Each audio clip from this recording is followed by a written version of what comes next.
Welcome, everyone. We're back at Bourbon Over Baseball with your host, Bob, and co host today is Jeff, aka Doug Bro Chill. The Thanos That's Snappers. going to be right for the 2018 set that we're doing for the league. He'll be the Thanos Snappers. I'll probably still run with the Cleveland Titans, as some people have seen on the Twitter account. I think Peter might be joining us later, which is the Wisconsin Wolves, I believe. And right now, we're just going to sort of go through. We just did our draft order the other day. I had my daughter pick out names from a hat of our 12-man league. And I thought it'd be really interesting to see if me and Jeff here and or Peter can sort of like jump around and give our thoughts for the first few picks of this draft and how it's gonna work. So what do you? I know you just said that before we jumped on the line, but you said you have some thoughts already. Well, yeah, first thing I'll mention back to the Thanos Snappers. I am tiring the Doug Bro Chills. You're Bro. gonna retire it. It was, yeah, it is something, it is an era I was proud of. Mm-hmm. I was able to take over a team and kind of enter this community, and I kind of wrecked it that season, but, I stand behind my moves. But I am ready to kind of unveil the next chapter of this team. So anyway, that Which said, is the Thanos Snappers. the Thanos Snapper is a turtle themed snapping turtle themed baseball team. So do you Uh, draft slow people then? Are you gonna draft all C speed guys? all speed C's. I'd love if that was just the strategy. Just go for the slowest people possible. See what happens. Yeah. So anyway, Um. so yeah. So, So anyway, my takes. So I'll preface this. I've been excited for the 2018 set for I mean, Bob, like almost a year. I feel like, well, right? me and Peter have taken our time, like really getting this thing out and about. Yeah, so I've been like, just because I've been a part of listening to podcasts and we've talked about it a zillion times. This day, like the fact that we are talking about a draft, that I'm looking at an entire Excel sheet of every single player on it with all their stats is like I am ready to go. So anyway, we did, as we did a mini season kind of Yep. prior to that. That was my first time ever drafting with the whole crew and everybody. And I kind of had this strategy in my head of what to do. And very long story short, I learned a lot of things on what not to do. So, Correct. so glad that I personally learned those things going into this 2018 season, that now I feel like I have a very firm handle on where I want to go with So this. I'll backtrack a little bit then. What we did was we had a 10-person league for the last year set. We had the Super Draft League, if anybody was paying attention to that, where we drafted people from all different eras. And we had a 10-person league. And I think 9 of the 12 people in this league are returning from the 10-person league, in which AJ, who's drafting 12th, was the winner. He got himself a Frankie Lindor trophy, and it's going to have a plaque on it, and that trophy will be awarded to the winner of this one, so it just gets handed down each time. But what we realized was we had a bunch of blind drafts and fun drafts, which were drinking stuff, but the set was going to take a while to get done. So we decided to do a little mini, quick, little 5-week league to try to test out some different strategies. And I think my strategy was to try to go for no doubles for any of my pitchers, which I was able to get, and then try to get the best batters I could at the positions. I did not do too well with mine. What was your? You were just going balanced. So my strategy was as high on bases as I could get, and then kind of taking in all the other things like defense and speed. I would say more probably emphasis on defense. I try to just go value, right? Mm-hmm. I'm a value team. So my first like probably honestly, my first 4 or 5 picks were probably lower than they should have been, but I went for value. And then depending on how much I had left, that's when I started spending on pitchers. But I kind of didn't leave myself too much room for that. I had Tony Armas Jr. I think he's the 2001 pennant run. He was incredible actually for me. But other than that, I Gil Mesh, who was bad, who was uncharacteristically bad, given how I think good his card is. Jason Schmidt, and then CC, who is the extreme value pick. Yeah. But yeah, it did not work out for me. I was 5-10. My guys, I can't wait to look at the full stats done for the season, because the amount of walks and singles I had was insane. It was crazy. It was awesome. It was everything I wanted. But in terms of ever getting those guys home, it just was never happening. Yeah, one of Right? the big interesting things we were talking about just even last week during your games was David Justice being a 10 C speed. He walked so many times for you this year, but he could barely hit a double. Yep. He's set. He is 17 single, 18 double, Yeah. 20 home run. So 19, 20 home run, great. But it happened in this last game this weekend, or which I actually won 2 out of 3, which was great. But he hit a 17 single, and like my head was just exploding. I was like, anybody else, this is maybe a home run, but it's at least a double, right? And that's the thing, is that we were looking at like some of these people with better charts, even though they may be 9, 8s, and 7s, could be better than some with a poorer chart with a higher on base. So it was just stuff they were talking about. I know a lot of people had a great time drafting different strategies to try to see if they could do stuff differently. And like Jeff said, he learned a lot what sort of not to do, and hopefully it'll make this next draft very competitive. So let's just break down the draft order first. We have Dom, Nick A, Matt H, Robert, me, and Bob, Peter, who hopefully will be joining us, Kevin, Matt R, Dusty, Nick S, and Jeff is drafting 11th, and the former champ AJ is drafting 12th.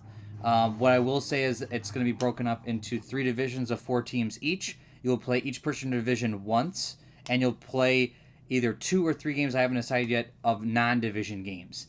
That being said, I know that the one division, I think it's the Walter Johnson division, is really stacked. It's got Matt H and Kevin, and I think me and I don't know who else is in it. Is me and Peter maybe? It was a stacked division. I remember just thinking like this is gonna be a really tough division to win because Matt H and Kevin are out here using SQL to like determine statistics of the best players available. So they're like and they always face each other. Just happened again. Just last week, where they have to run through each other to try to get to the World Series. Yeah, it's Moneyball versus Classic, right? Yeah. Yeah, so we're basically playing that Moneyball scene like in your basement. Oh yeah, it was pretty cool. So they're going to be interesting to play against. So what I do know is we'll just talk really quickly about the draft. Dom, I have talked to. He's very new to the league. He's been playing Showdown since it came out. He was a quote unquote Showdown expert back in the day. But obviously he's not played with my rules yet, and he is new to like some of the cards. So he has the Excel spreadsheet, so hopefully do well. But he was asking, what do you think people are going to do? So this is obviously a good podcast for him. Nick A, same thing. He didn't play in our last mini season, but he did well the last one. And Matt H, I have talked to him. He favors pitching over batting. I know Robert favors Mookie Betts over everybody. I don't know what way I'm going yet. Peter is I think pitching bullpen, and he's more of a balanced guy. I know Kevin's very balanced. He'll draft lots of 8s and 7s. I've not seen Matt R draft yet. Dusty is defensively positioned with speed. Same with Nick. I don't know, Jeff. What do you think your overall strategy basic is? Like a basic. I think basic is I'm definitely valuing the 8 power hitters more this draft than I have in the past. I think no way that you could try to. So like the one thing I was going to say, just kind of like one of my things about one of my takes on this draft is that when we did the super season, when I kind of joined halfway through that you guys did, that was everybody, right? There was so many good players that at any point you could always just drop somebody and pick up someone incredible, right? I think I dropped Aaron Judge and got, I don't know, like another great, incredible 10 hitter, right? Like, so that's the thing there. And then the mini season, we did 2000, 2001. If you think about it, that's still 2 full seasons plus the expansions for each. That's a lot of good players. So same idea. This is operating way differently and probably much more like honestly a fantasy draft, like a fantasy football or something draft, where you only have like X number of players and X number of good players. That I think you're going to see the draft go very much to. I don't think you're going to see people value draft early, right?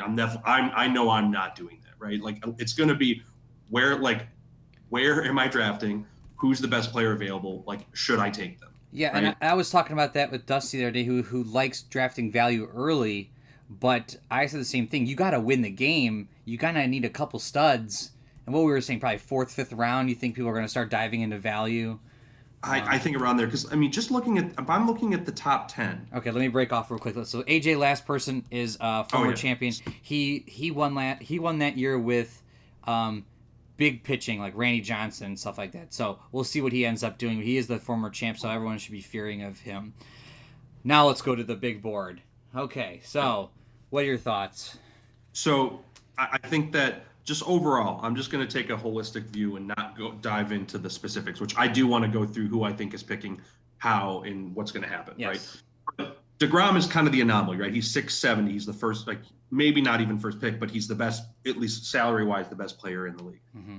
Just assume that second best Mike Trout is kind of a more base of a normal. Like there's a 50-point difference between them. So Trout is 620. If I just go down to around the 10 range, that's 530. We're already talking about almost 100-point salary difference drop between the second pick and maybe the 11th or 12th pick. Good Right? point. Good point. Then if you keep going down, it go another 20, it's about another 50 points down, another 50 points down for the next 10. So like I was scrolling down to kind of like see who I was liking, and then I was like, I don't even know if I'm making a list of people I like, just because I'm going to be filling in gaps with who I think the best players are at that time. Of course, like I have players that I do and don't like. There's no doubt, right? I don't love Max Muncy. I can't. You keep talking him up. I love him. I look at his chart. I do not love him, and I honestly think he's one of those players that might be still available when I pick. And I still think that's going to happen, right? You're going to have decisions between. I mean, I'd rather have JD Martinez, but yeah, if he's available. But if Jose is there, Jose Ramirez and Max Muncy, I'm taking Jose, even though he's 10 points below. So there's going to be differentiations like that, but I don't think you're going to see anybody in the first round drop down into the 400-point people, right? It might happen. I might be wrong. I could see Acuna going. That's the only one.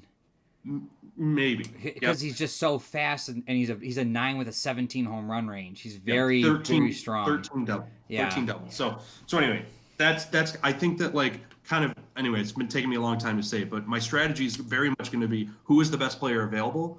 But then I am definitely more focused on pitching than I was in the past. I think that Matt H has completely crushed our mini season because he's had such incredible pitching. And I once I saw that kind of happening, I think the big super season kind of threw us all off, just kind of, again, because we had so many good players.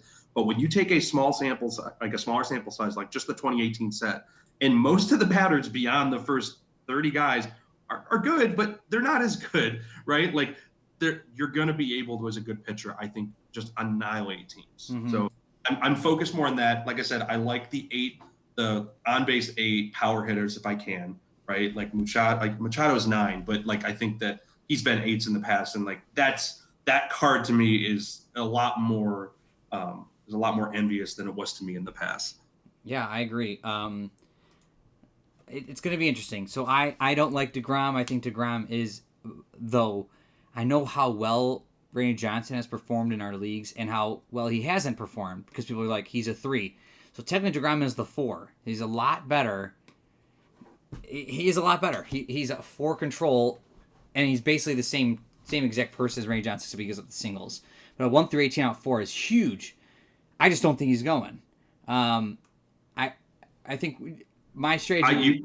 I'll just go with my strategy really quick. Is I would love to grab a high, strong batter first and grab a good pitcher second. I think there's deep pitching. I think a stud pitcher is needed for a team, and then I think it goes a little deep after that. I think relievers are shallow, so that could be interesting. Yeah.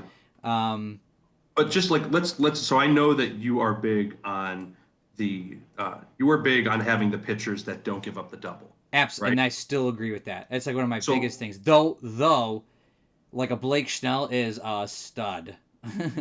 So let me look at this. I'm looking at starters that have on base of 4 or higher, don't give up a double. That's my only criteria here. Okay. That no run, no double. Mm-hmm. Don't give up a double, but give up the home run.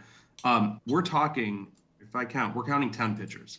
Yeah. Right. And that's why at first I was with you that, especially since we have there's like 3 of them are in the top like 10 people. I think you're going to see DeGrom go not number 1, but I'm now convinced after kind of looking more at that he will go probably top 4. He should go top 4. Yeah. So first up we have. We can look into that. Let's see. We have Dom picking, who's brand new.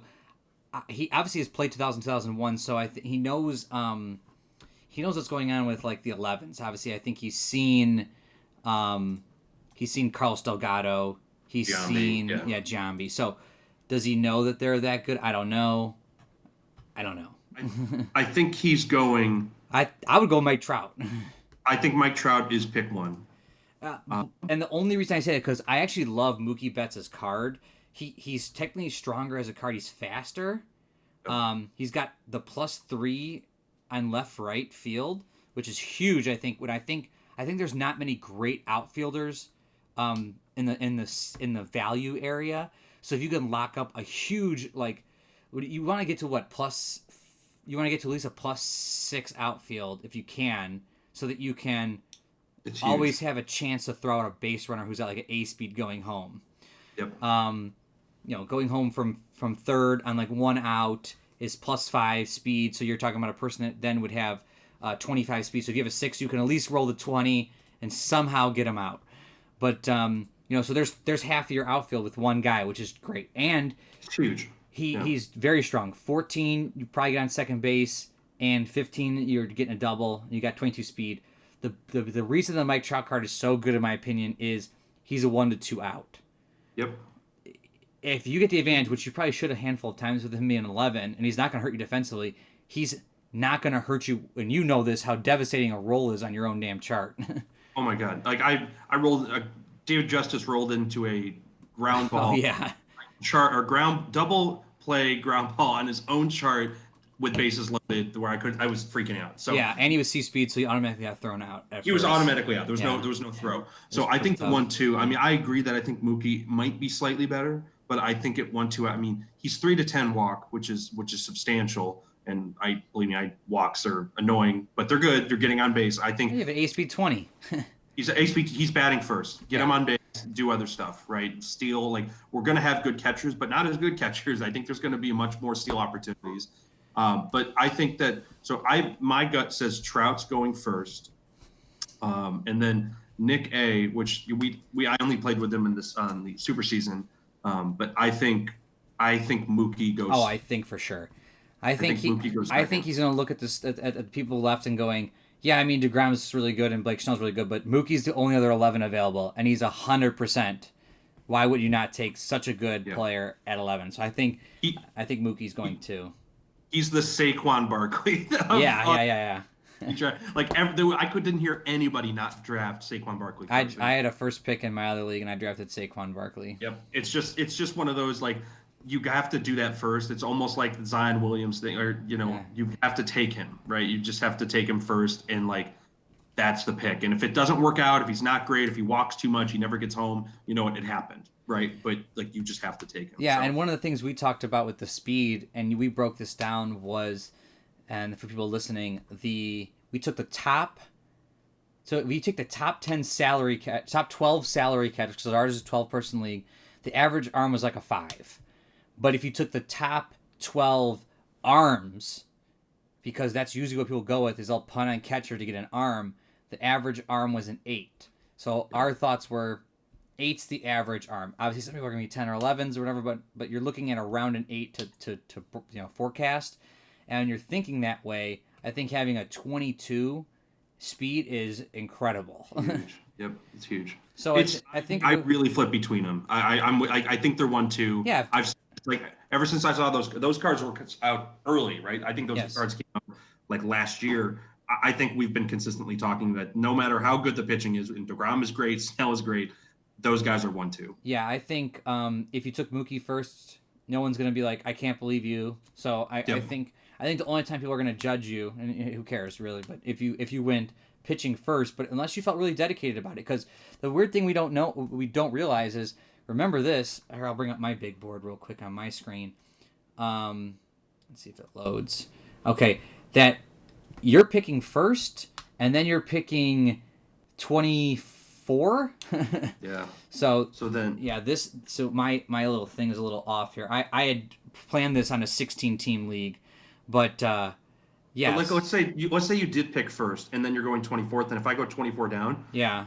talking a bad range, right? We're talking about Acuna, Aaron Judge, Machado, right? Like Yeah, but maybe there's a difference. There's a big difference between Mike Mikolas, versus Blake Schnell. He got I'm with you. 140 points. I'm with you. 490 versus 630, 670. So if you know you're the first pick and you love pitching, and you know that pitching is very important, I'm not gonna hate on you if you went DeGrom and said, at least I'm locked up. You know what I mean? Yep. No. So it's really interesting. If Matt H, which he has been the big pitching, like he did in our he's winning. He's winning. Yeah, in our mini season he did. He had Johnson, Millwood, Hampton. I mean, he had all Pedro. Pedro. He had Pedro. Oh my God. Yeah. He had all studs, and they shut everyone down. If he had first pick, I think he's taking DeGrom's or Snell first. I don't. I think he's taking Sale. You think he's? So I was going to say, I think that it's funny. So Matt H's third pick.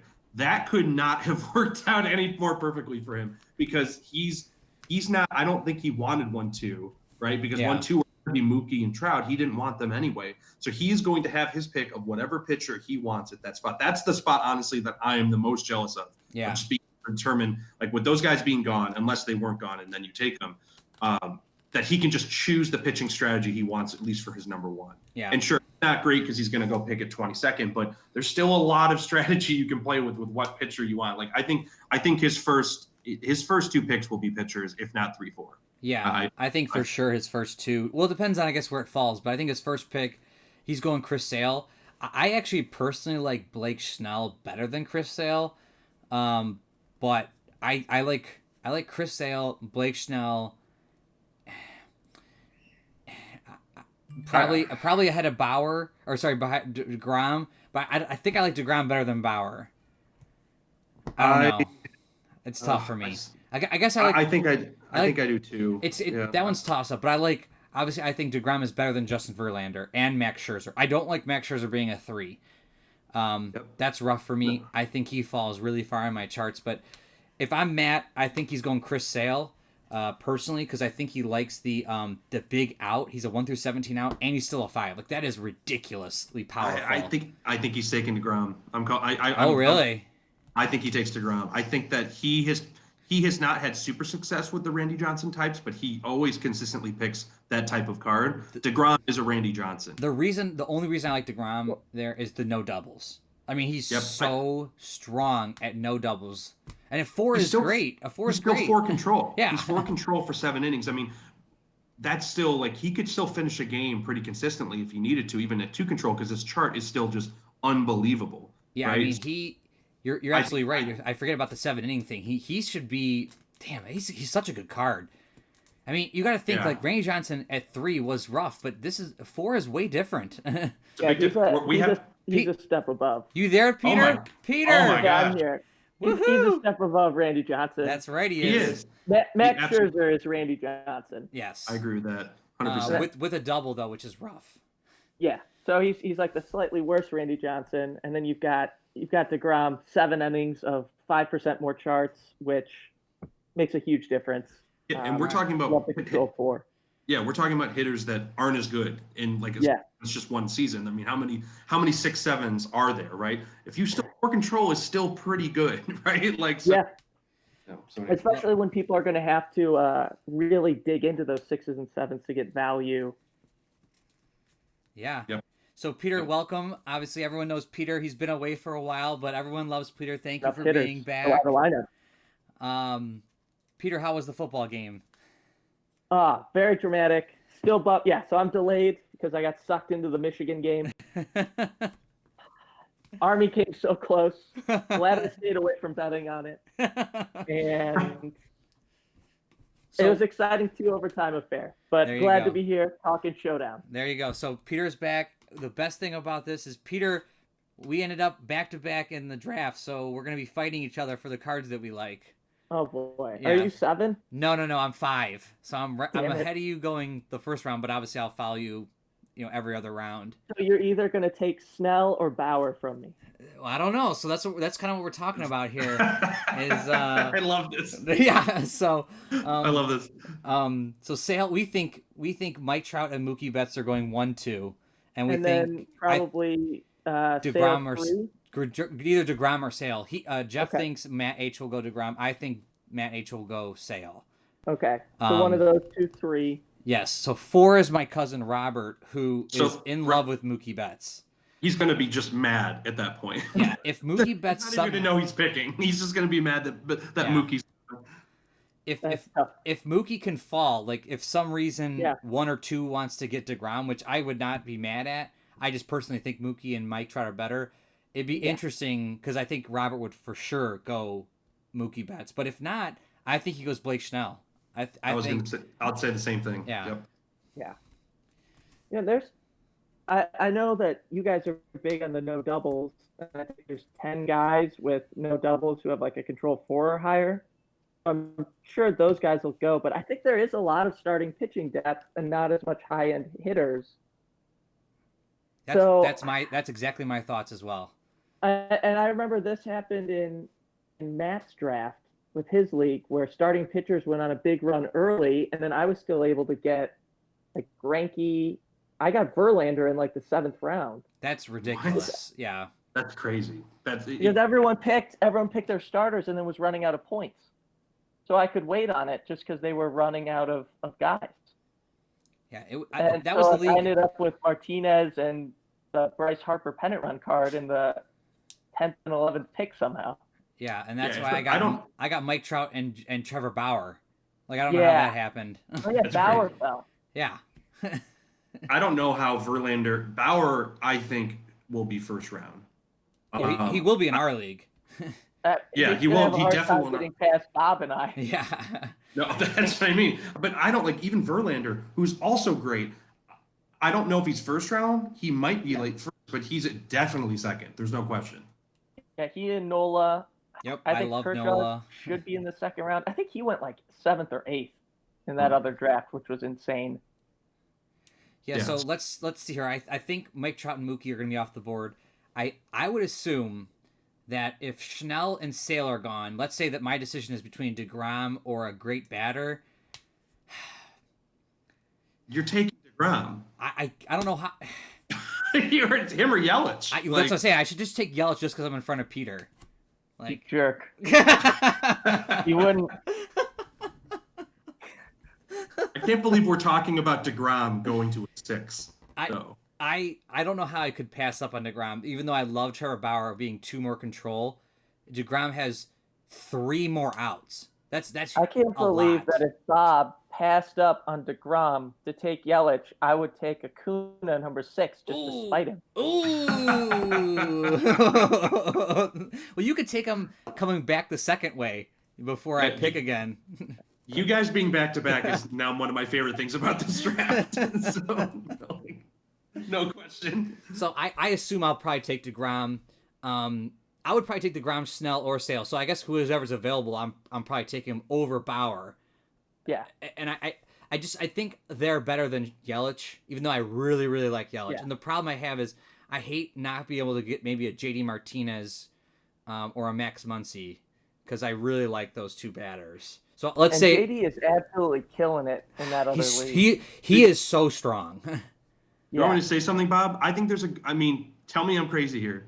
I think there's a chance that Max Muncy might become your 2nd round pick. Like I know you hate him. I don't understand. I just don't get it. Like he's 16. Like he's 1 through 4 out. Like the 10 on base is great. His 15 speed is not great. His defense is horrible. So he's 5 to 10 walk, but then 16 double, 17 20 home. So Peter knows this. There's only 2 10 on base, 17 home run guys.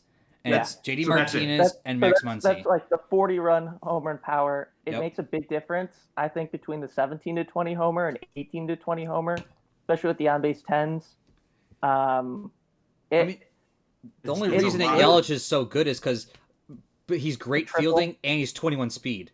Well, let me put it this way. I'm drafting a pitcher that is going to be pitching to every batter with their 5 or 6 control, or maybe 4 if it's DeGrom, over Muncy, who I'm waiting for that moment where it's a 17 instead of an 18. You know what I mean? Like that is like if I'm just playing like but you're talking about a first starter versus the 2, 3, 4 guys. I'm also facing Max Muncy 3-4 times a game.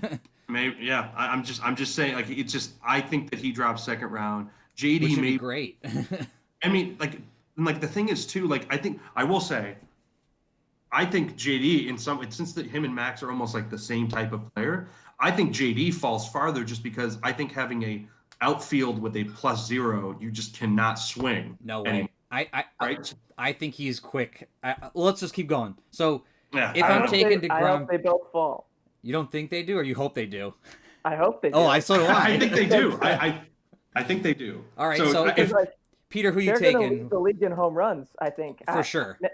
Max Muncy, on the sort of flip side on why he should be a first-round pick, yes, his defense isn't great, but he still has the versatility of being able to plug him in at first and third base. I know this is unpopular in our leagues, but defense, especially infield defense, means so little. I agree with That's been my strategy in the other league, is because you're going to have weakness whenever you have a 5,000 point salary, especially in a 12-team league. So you have to pick where you're going to have your weak spots on your team. I, in general, just kind of lean away from infield defense.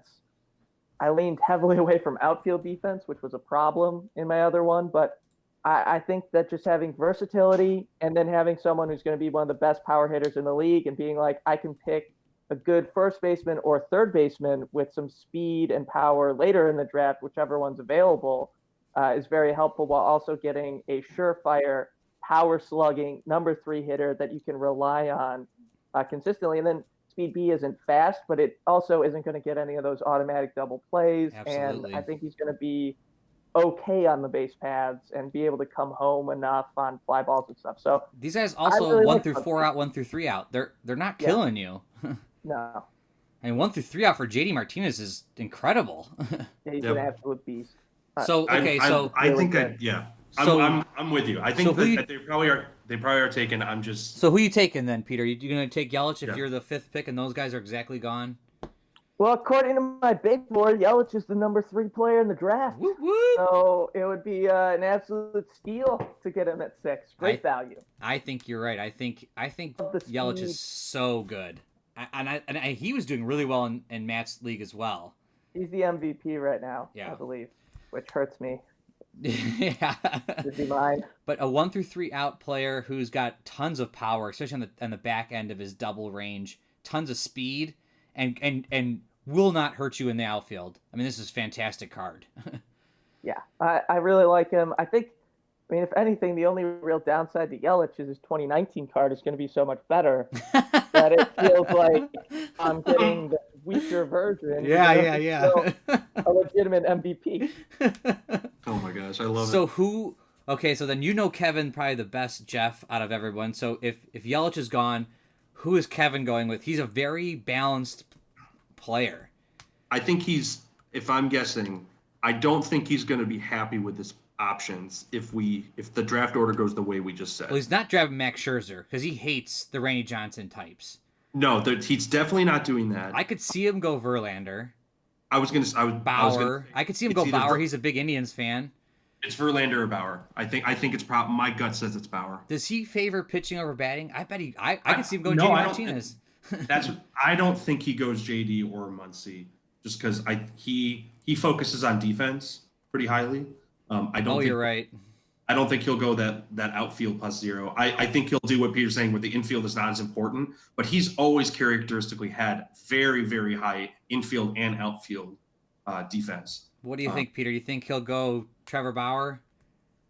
Yeah, if Bauer's still available, I think, especially the Control 6, knowing that basically might as well be an IP7 guy. You're right. You know, like he's going to go at least 7. I think. And no doubles. He's been so good in your league. Yeah, and people really love the no doubles, which I get, but I don't know how big. Like I have Dallas Keuchel in that one league, and it hasn't stopped him from getting torched time and again. So. And I know Jeff is really jealous that he's not in that league. He can't wait he can't wait for him to finish so he can jump in the next one. Yeah, which will be a lot of fun. I'm Yes. sure 2019 is going to be great, but like, man, I'm a big believer in Trevor Bauer. Verlander's been great for me too. To me, it is more about the tiers than the necessarily like the doubles or not, and those are the best tier 2 starters with Aaron Nola as well. Yeah, I love Aaron Nola's card. I love Justin Verlander's card. I mean, Verlander and Nola are pretty much interchangeable at that point. Yeah. Obviously, if you're taking Bauer, you're taking the higher control over the one extra out. But any of those are great. And Kershaw could go in a similar range too. Yeah, I know he's got the double, but it's still the he's a control 6. 6. Yeah, 1 he's to a control 15. 6. Yeah. So Matt R is next. You probably know him best, Peter. Yeah. What do you think at 8th pick? Boy, I would say that he's gonna take whichever one of the starters. So he'll go Verlander or Nola or Kershaw. I would say he goes one of those. He's gonna be mad if Bauer's gone though, because he's a huge Indians fan. Because JD's absolutely raking in his league. The value he's got there. If JD falls to him, I think it's gonna be either JD or one of those starters. I think he'll take JD. You think he'll take JD? See, I think unlike Jeff here, that JD will be going in the first round. I just don't know if it's. I don't know who he's going to. Wait, is Jose Ramirez still on the board? He's such an Indians fan. Well, that's what I'm saying. He's farther down. Kluber's a couple picks lower, and he's a 5. Did we get Bauer in the last pick? Damn. He would take Bauer for sure. Well, that's gonna be. Well, that's our thing about our league is like 10 of the people in our league are like Indians fans. Like, I'm saying he might take Jose Ramirez. Oh, you think he'll go even farther down and take Jose?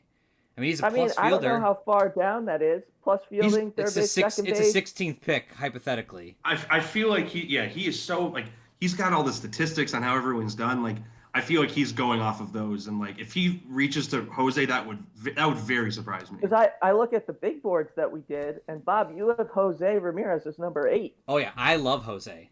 I think he's great. I could see. But I also have DeGrom as 5. Like, I mean. Yeah.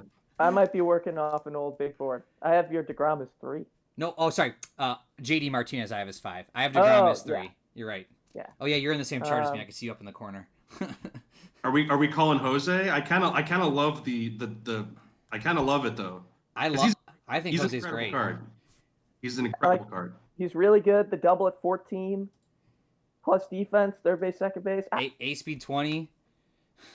It checks all the boxes. He's a very well-rounded card. He's like a better Roberto Alomar. Yeah. I could if we're talking about reaching, I hypothetically could see Kevin also do that with Jose. I'm just saying, like, if we're the way we're talking that, like, especially when you get into those players that where the difference is only like maybe 20, 30 salary points. Yeah. The difference is not as substantial, right? Jose is a 16, but is he a 16? Like, not really, right? No, yeah, I have him at 8, in my opinion. But I think Kevin still will take probably the best pitcher available, but he loves the speed, he loves the defense, he loves the hit range, like he's 10 on base, like that screams all of Kevin's stuff. So if we're talking about him moving up, then I think he might even move up a pick higher. You know, it makes sense to me when I think about it. Well, then it's going to be Ramirez if he goes Ramirez, then or Bauer. If Bauer's available, then he's going Bauer. Yeah. Yep. I agree with that. That's going to be interesting. So we'll see, because who knows? I mean, obviously all this, everyone is hypothetical, because Dom is picking first. He could literally just pick Yelich and screw the whole thing up, which is actually more fun if he does that. I kind of want it to happen, yeah. Another big Indians fan is Dusty, who's picking next. He is big on speed and fielding. He loves good pitchers, but he's not married to them. He usually does have one great pitcher, though. Yeah, I agree. But I could see him grafting Nolan Arenado, just because of the +3 third base, because he loves fielding. I think he goes Verlander if he's still there. Oh, I think you know what? He loves Verlander too. I think he goes that one great pitcher. He has Verlander on his fantasy team, and he's very big on it. I think if he's still there, that's his pick. Yeah, I think you're absolutely right. If things flip around there, like if Jose's still available, I think that he takes. I think that you're right. Like he loves that. He absolutely loves that defense, and I love Arenado. I just that speed 13 and the 1 to 5 out is just a little frightening to me. But I think 1 through 6 out, he's rough. Yeah. Oh, is he 1 through 6? You're right. He's like the very end of the on base 10 range. And oh my gosh. Yeah, he's a scary card. I don't like that he's the same point value as Jose Ramirez. I think Jose Ramirez is so much better, but the +3 third base is quite interesting.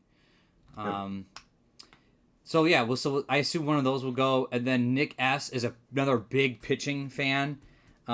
He's probably grabbing Nola if Nola's left. Nola or Kershaw. Yeah. And then what are you thinking, Jeff? Pick 11. How far down you going here? I would say if Nola was still available, if Nick didn't take him, then I probably would take Nola. Okay, and if he did, you taking Kershaw? I'm probably taking Kershaw. Or are you gonna go Corey Kluber? I no, let me look at the stats comparatively. No, JD is still available in this draft, right? Yeah, JD is still available. How could you pass up on JD? What if I just been saying all this throwing you off? Yeah. He is my pick. Like I just want everyone to keep passing on him because they know I won't take him. If somehow JD fell to the second round, I'd be very surprised. Yeah, I'm not a I like huge... Kershaw. I think Kershaw's a fantastic card. It's 6 control. He's a monster. I get it. I really wanted my first pick to not be A pitcher. well, no, I'm kind of was okay with taking pitcher. I wanted to be a no double guy. Oh, okay. Well, if you want to justify passing on Kershaw, just tell yourself like it's Eric Milton. I mean, that's what it is. It's Eric Milton. Yeah. That always works for me. When I pass on one of them. Oh man. So anyway, I think I'm taking Kershaw. That 6 control is just the best. So Well, yeah. you better convince the rest of the people to not draft those guys. Then you better like start talking about how good JD Martinez is, and then Nola will be available to you. I think Nola is so much better to me than Kershaw. I think he'll fall. You think who will fall? Nola? Yeah, I think someone in this group will take like another hitter versus a starting pitcher. I agree. That's true. So the last person is AJ, who I have to pick, and AJ this round did not do well, but the season he won, he had Randy Johnson and a 2014 Johnny Cueto, which are the same exact card, which is basically Max Scherzer. You think he's taking Scherzer the last pick? No, I don't know. He loves batting, but he's won with people like Scherzer, and I don't know if he could let him go. He's another big Indians fan. Half the people in this league have season tickets to the Indians. I could see him grabbing Kluber too, but I don't know if he would take JD Martinez over Scherzer. I just don't know. Kluber is so much better than Scherzer, in my opinion. I don't know. I think he takes Kluber. The only thing that Scherzer has is the 8 innings of pitching, which to me is kind of like whatever. Yeah. Yep. It's going to get blown up, right? He's going to give up 4 runs. It's going to become 7, and then he's not a 590-point pitcher anymore. Can I just take a side note real quick? Jeff knows this, but Peter, how do you feeling about Justin Verlander next year being like a 6 control with a home run at 20? It's going to be fascinating. It's going to be amazing. I'm guessing he'll be tier 2, so he'll be 1 to 15 out. He's like the best pitcher in the American League right now. He's got like a .8 whip. Oh man, he might be. He's gonna be like 1 a to 6. 16 out. I was gonna say I think he's gonna be more just because it seems like he might get tier 2. I mean, it depends on what his. He was a 1.6 home run rate. Oh my god, he's at .772 whip. Dude. But his ERA is so high because like we've consistently factored ERA in to just be like a more. I agree. Like that's sort of, like what your conception of these pitchers is. And, like whip gets so closely tied together that it's. Yeah, but we use whip to determine the control. So he could be like a 6, 1 through 15 out. He's probably going to have like no doubles with a home run. It's going to be the weirdest card. Oh, I mean, so like right now, he'd be like looking at it. Basically, he'd be control 6. 16, 17 walk, 18, 19 single, and then the 20 would be a home run instead of a double. It's going to be the most crazy card. Like we've consistently guys 150 points. Yeah. Yeah. He's going to be like a 400-point pitcher. It's going to be so odd. It's got to be the only way I feel like he would be draftable, or at least someone is like picking him high, is if he's 6 control, and then let's just say hypothetically he's 1 to 17 out, and then 18, 19 walk, or 18 walk, 19 single, 20 double, or 20 home run. Oh my God. That is the only way I think that card is worth it. He's going to be crazy. Man. Yeah, because his ERA is just, and this is insane because he's leading the AL in ERA. Exactly. But right now, like the ERA is still too high to justify a tier 1.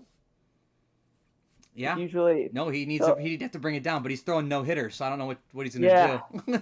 Man, this is I told my buddy gonna he's be never so gonna cool. age. He literally eats Taco Bell and bangs Kate Upton. The guy's gonna live. He's gonna be playing until he's Yeah. 50. He's going to be throwing 95-mile-an-hour fastballs in the Although, and he's 50. Like, but then, side note on this. So first off, Matt confirmed that he would have taken Jose Ramirez. He has him ranked number 3 overall. Wow. I asked him what is his rank, and so he's got. Is he online right now? He's on Twitter. He's got. Message him and tell him to get onto the call if he can. I am. Okay. So I asked him if he had taken Jose, and he said, yeah. He's got Betts and Yelich as his 2 favorite hitters. Hey, how and does he have Jose above Trout? Behind, I think he's just giving up on Trout. Oh my God! And then he's ranked 3rd. I have Jose Ramirez. That's fantastic. Wow. So we had that right. Well, I guess our expert panel is doing very great. All right, I really hope it sticks to this. Sticks to this lineup. I'm screenshotting this right now so we can reference this. Well, side note too, Eric Milton in 1999. Off the top of your head, do you want to guess what his ERA was to earn the Control 6 1 to 15 out card? 3.3. Okay, Jeff, any guesses? Probably 3 point. I don't know. 4.49. Oh my God. 1.226 WHIP. Wow, that's very odd. God.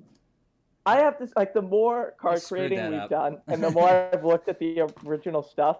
Whenever there's a difference in how we do things versus the originals, the more I look at it, I'm just they didn't know what they were doing. Yeah. That's where we're less likely to blow up our game over one player, right? I read this long piece. I don't know if you guys have seen it. It's on this guy's blog spot from the late 2000s, and basically it talks about how they blew up the game because of Bonds, right? Yeah. So I feel like we are in a much safer position than they were. So that might have been my article. Maybe was it? Yeah, that's they did. Yeah, if you go to Greatest MLB Showdown Project, which I guess is how you're watching this podcast, and search Barry Bonds, I did a nice breakdown of it that then they talked about on 538, which was cool. Well, we have to that whole 538 thing is sick. And this article I'm telling you, it's not our blog, it's from a blog spot. Yeah. It's from the guy that used to work at Wizards. Yeah, I read that thing. Oh, he posted funny. it on the Facebook group. He was very, very bitter. Very bitter. That makes me feel really good because I've just been they must have done it for Barry Bonds. They did. And then what was happening is his article's hilarious because it maybe it's funny. We all probably remember the very positive parts of Showdown. This guy only paints this very grim picture that it's that this game was just completely mismanaged and completely just went down the drain, and tournaments were getting I think my favorite thing, and this is true, I know we're going into a side thing and I'll get off it quickly, is that the guy who won one of their big tournaments, whoever wins this gets season tickets, and the guy who won it said, I want Yankee season tickets, and then he sold every single game. I thought it was Boston, but yeah. Just amazing. Because he didn't really like baseball. He was just playing as a card game.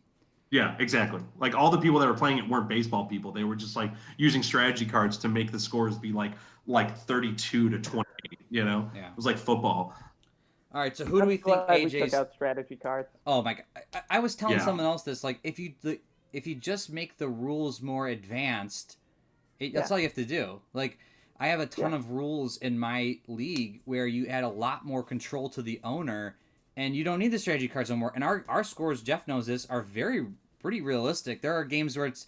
what were your games, Jeff, this weekend? It was 6-4. Yeah, these are...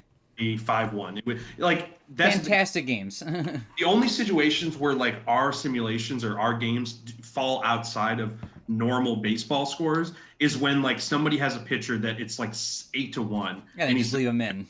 F it. I'm just gonna blow this guy up and just let the score just go wild, just because I'm not going to use any of my other relievers because I don't want to get them tired for another game. That's where you start to have the 15-1s, the 15-2. So that kind of is where that's the outlier. But otherwise, if we're talking close games, which every single one of my games this weekend was, they're all very close scores.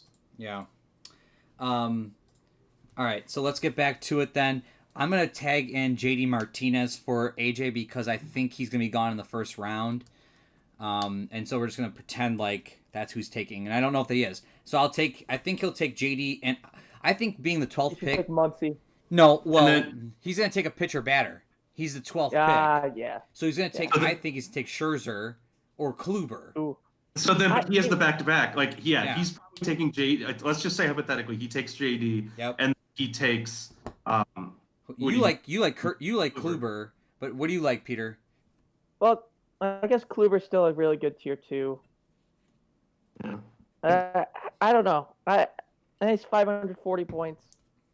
Maybe it's just because I had the bookends at the last time, and it paid off really well to just do the on base 10, homer at 17, back-to-back picks.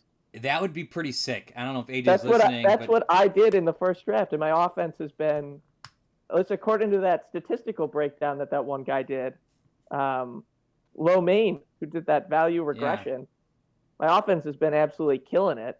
I mean, if you think about it, like Jeff, so right now you have Kershaw on your team, but you have to go through like JD Martinez and Max Muncy on the same team.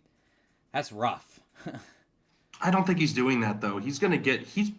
I think he's going pitcher get batter, one. but I love the He'll get strategy pitcher of going batter. No, I agree with that. That'd be scary. And that's where it leaves me in a tough part. That let's just say hypothetically that I take Kershaw, he takes JD and Kluber, right? I feel like I want a batter, but the best thing is probably Muncy, but I'm not loving that card. Oh, and I so hope Muncy falls to you so that you have to debate if you pick him. No, I'm glad it's happening now because that's what I think will happen. I think Muncy or JD Martinez will still be available at my pick, and then I'll have to either just swallow all of my words, or you go down to Acuna. I mean, I think Acuna's a monster. I was gonna say I'd probably drop down to either Goldschmidt because I love +1 first baseman, but I know I'm overvaluing infield defense. Especially first base. I mean, that's a rough. But I might go Acuna. I mean, I think if I'm comparing Acuna with Muncy, I'm going Acuna. Really? Yeah. I mean, that chart is just crazy, and I think I love 10 on bases. I love him. I love him too much. That's the problem. But him being 20 speed, I don't love the outfield defense. I can hopefully make up with it someone down the line. I probably lean more towards that. But then if Kluber is still available, then I might take just. But what if Scherzer's available? You're not drafting Kershaw, no Scherzer? Way. Okay. I'm not taking Scherzer. No, I would take Kershaw, and then let's just say AJ takes if he takes JD and Muncy, which would be kind of hilarious and awesome for his lineup, then I probably take Kluber. Matt's here. Matt, you on? What's going on, guys? Matt! Yo! Hey, Matt, get as close as you can to the mic because I usually turn your volume up. Oh, gotcha. Okay. I know this mic sucks. I don't have another. No, you sound great right now. So this is the breakdown, Matt. We were predicting everyone's picks, and we predicted you to get Jose Ramirez, which I just found out from Peter that's who you'd pick anyway. Yeah, if Yelich and Betts were gone, that's who I'd go with. Oh, yeah. Well, you're what pick are you? 8, I think. Yeah, Maybe there's 10. no way Yelich and Betts are making it that far. Betts. No. If Betts is available for my cousin Robert, he likes to bowl. He's a bowler, and so he would take Mookie Betts just because he's a bowler. So, Matt, let me ask you this: if Yelich, Betts and Jose are gone at your 8th pick, are you taking Bauer? Are you taking? No. Oh, really? I will not take a pitcher probably over 400 points or over like 450. Interesting. For this because like I just value a guy. If I'm spending like high points early, it's gonna be a guy that's gonna play every game. So do you like Max Muncy? I do, yeah. See, Jeff, I'm telling you, Max Muncy's a stud. What am I? I mean, you guys know something I don't because you are all in that league. You know, I mistakenly did not join it, and I'm outside looking in. You can get the spreadsheet and look at all the stats and see what guys are doing. I should. I mean, here's the this linear regression thing that Lo Mein made. Yeah. Max Muncy has the highest VP of any first baseman. What does VP stand for? Value points? Yes, in his win formula. He is the most valuable first baseman by nearly 10 points. Chop the mic. All right, if he is okay, I will say this. You guys are working your magic. If he's available at my first pick in the second round, what would that be? 14? Yes. 13? Yeah, 14. I'll take Max Muncy. There you go. To twist my arm anymore. All right, so if Max Muncy then is gone, then we have who's back? The Dusty back or Nick S. Big pitching fan. So how's it gone? How's the first round gone? All right, so we're thinking. Yeah, quick recap, everyone, through the first round. We're thinking. So again, it's Dom, Nick, Matt, Robert, Bob, Peter, Kevin, Matt, Dusty, Nick, Jeff, AJ. I don't know why we have so many people with the same names. Matt is a very popular name in the MLB Showdown community. That's what we found out. I work with Matt and Cleveland. And Matt in Cleveland is very big.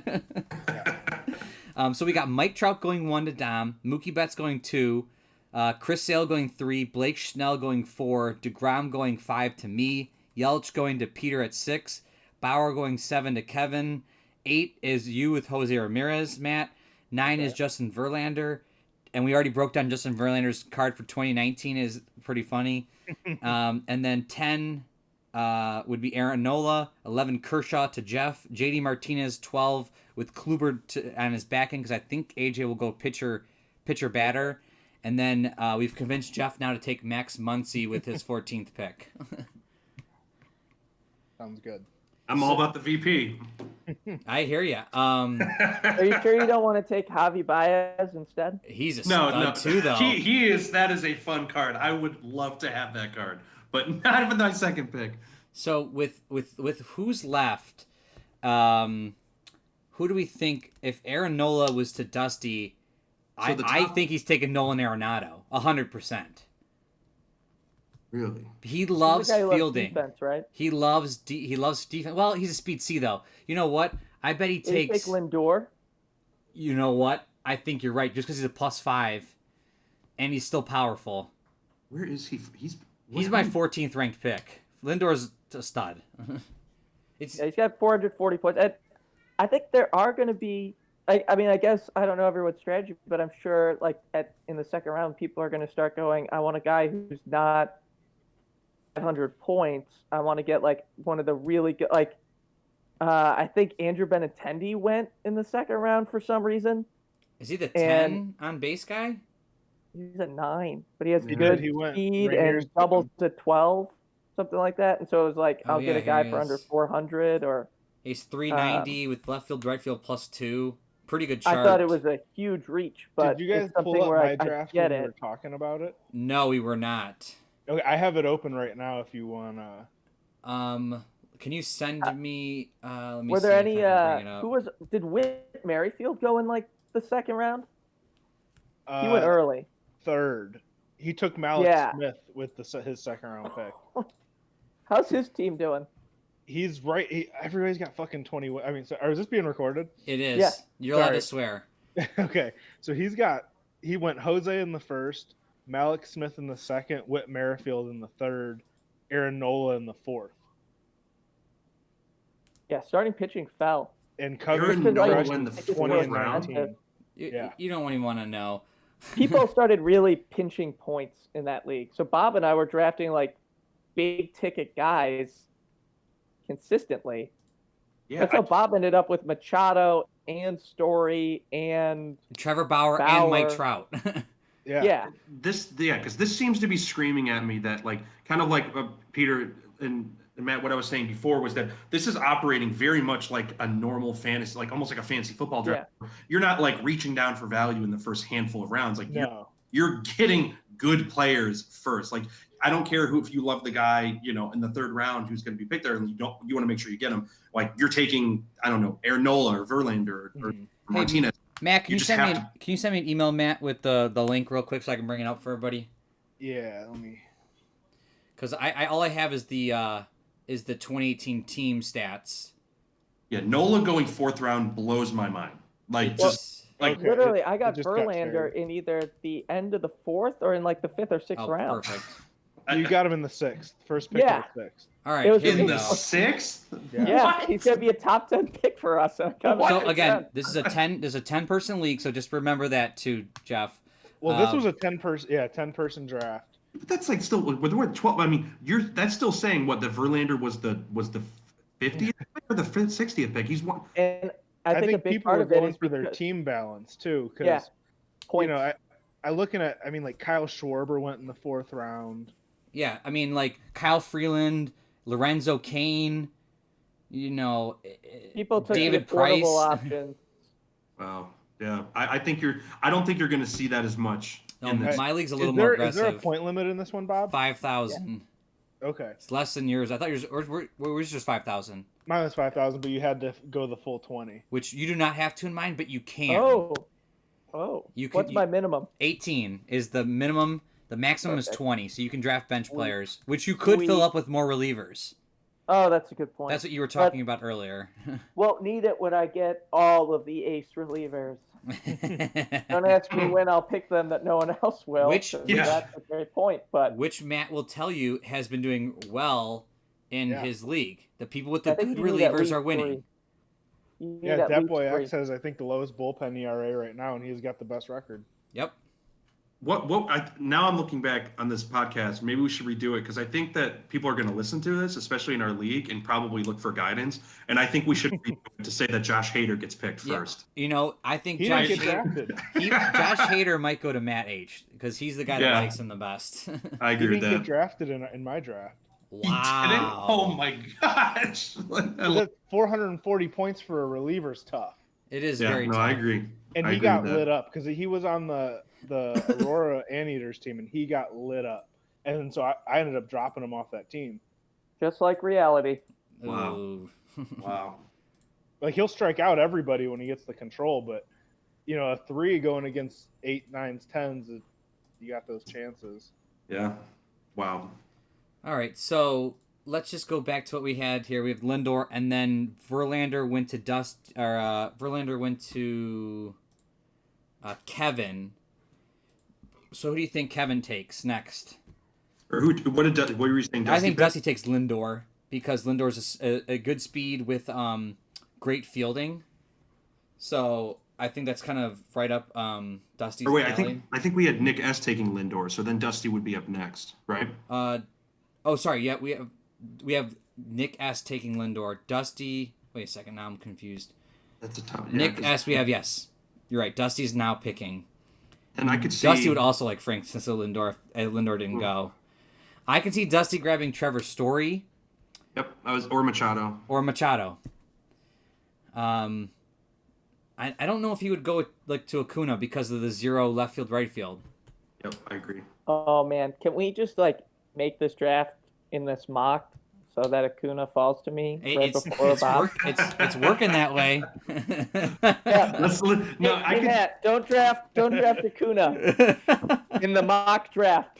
Okay. Because now it's Matt's second pick, so that's I don't know. I think Dusty takes Story. I think Story's the best available for him with the great fielding. I don't know if he likes 8 batters, but I think he would take the A speed.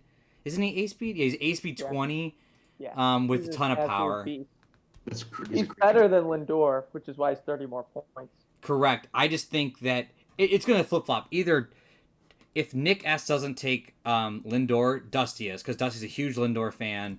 Again, Matt, I know you're going to hate this, but half the league has season tickets to the Indians. They're all going to be grabbing Indians players. That's fine with me, because if from that set, unless it's Clevenger or Ramirez, I really don't want anybody. I love Clevenger. Clevenger's great. He's so great. Like that. I think we're starting to get close to maybe him being taken. I think he might go second round. He went really early in yours. Because he's like the ace for the team he's on. Let's see real quick. He went. How many great starting pitch? Hold on here. And he went third round. Run out of starters. Carlos Carrasco went third round. Francisco Lindor went third round. Mike Clevenger went third round. Carrasco went third round, and he's the third starter for that team. Yeah, he picked 3 starters in a row. Well, he went Mookie Betts, so David Price, better starter later. Carlos He Carrasco. doesn't have Price on his team anymore. He doesn't have who on his team? Price? Price. He traded him. That's right. Wow. What is this, 12-team league? 12-team. All right, there's 45 Tier 3 or better starters. I guess that includes a couple Tier 2 guys. I mean, Control 2, but then you've got Bumgarner and Hamels and I like Keuchel with the Bumgarner a doubles. lot. Man, you know what? I'm going to wait on starting pitching. I've just decided. After you made me take DeGrom Y'all in take front all of the you. starters. After we talked. Yeah. So who would you take next, Matt? Who'd you say? I have a terrible memory, but like at this point, I would probably look at maybe like Judge or Bregman, Oh, Bregman's a good pick.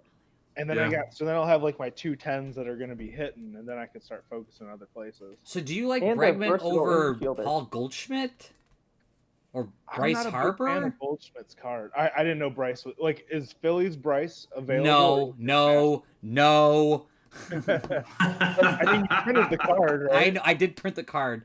I also somehow printed, Difference as between- you find out, Peter, I printed a right-handed version of CC Sabathia. Love my it. favorite. It's my favorite. It's my favorite card in the set. I think in Bryce's favor, Nationals Bryce, he is just Phillies Bryce, except with 17's a double for him instead of a home run. And And doesn't he everything only else have is the one exact double? same because I was lazy. I wish I had the cards in front of me right now, but like I don't remember like full charts, so I'm just thinking of who I like, and I Okay. know I like if I'm putting somebody with Ramirez, like the Bregman, the Harper, the Judge, like that thinks of like a good. That's my second and third hitters in my lineup right there. Yeah, and like Bryce homers at the same point, even Nationals Bryce, as Judge and I just Goldschmidt. shared something to you, Matt. You should be able to open it right now. and And Bryce can play center field. Bryce is an OF at a 0. He's an outfield Yeah, so plus like 0. no defense in center, but at least Yeah. I really like versatility early in the draft, just because you never know who's going to be there at the end and who you want to be your punt guys, and so it's always nice to be like, I can take my 30-point defensive specialist with speed at either center field or corner outfield later on. Oh wow. I don't know. Oh man. So yeah, I mean the Harper. I like Harper. I like Bregman. I like Judge with the +2 though. That also. That's Judge true. is a stud. I agree. Yep. All right, And he Matt, started don't off edit so this. slow in the Don't league. edit this document, Matt, that you're in. Don't edit it. Yeah, this is the one we're gonna use for our draft. Oh, gotcha. Okay. So The big just- boards. well, he's in a different one actually. Oh, Um, I got the special one. I'll share it to you too, Peter. But we've got time. it's one of the ones that Jeff put in the league, just to sort of like be able to filter Yeah. players, and I was gonna use it to do our draft. But I have a big board that Peter has seen too. But yeah, so I don't know. Again, we're just sort of mocking right now, and but Max Scherzer's still available. Mike Foldenowitz is still available. Corey Kluber Yeah, is still really good. available. Holtby's killing it. I thought Kluber went. Oh, Kluber. No, we don't have Kluber down. Oh yeah, I do. JD Kluber. You're right. Kluber Yeah. went. Yep. Bryce So then- Harper is available. Freeland, Paul Goldschmidt. Any of these round 2 guys.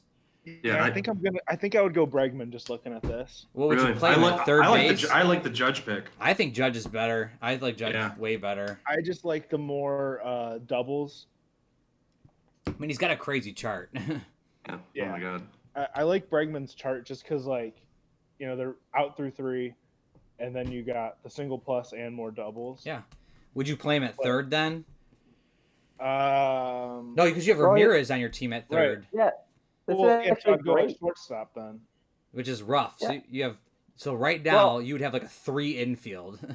Well, what's nice is whatever cheap second base or shortstop at the end he Yeah, wants that's to where like improve DJ the LeMahieu fielding. pops in, or Albies, and Yeah, you Like can you grab. could just wait to the end to see which cheap guy is available, and he's not limited to having to pick a shortstop. No, yeah, you could you would pick just a want second like bit, the you know, like, highest so- fielding second baseman, the lowest point you could get.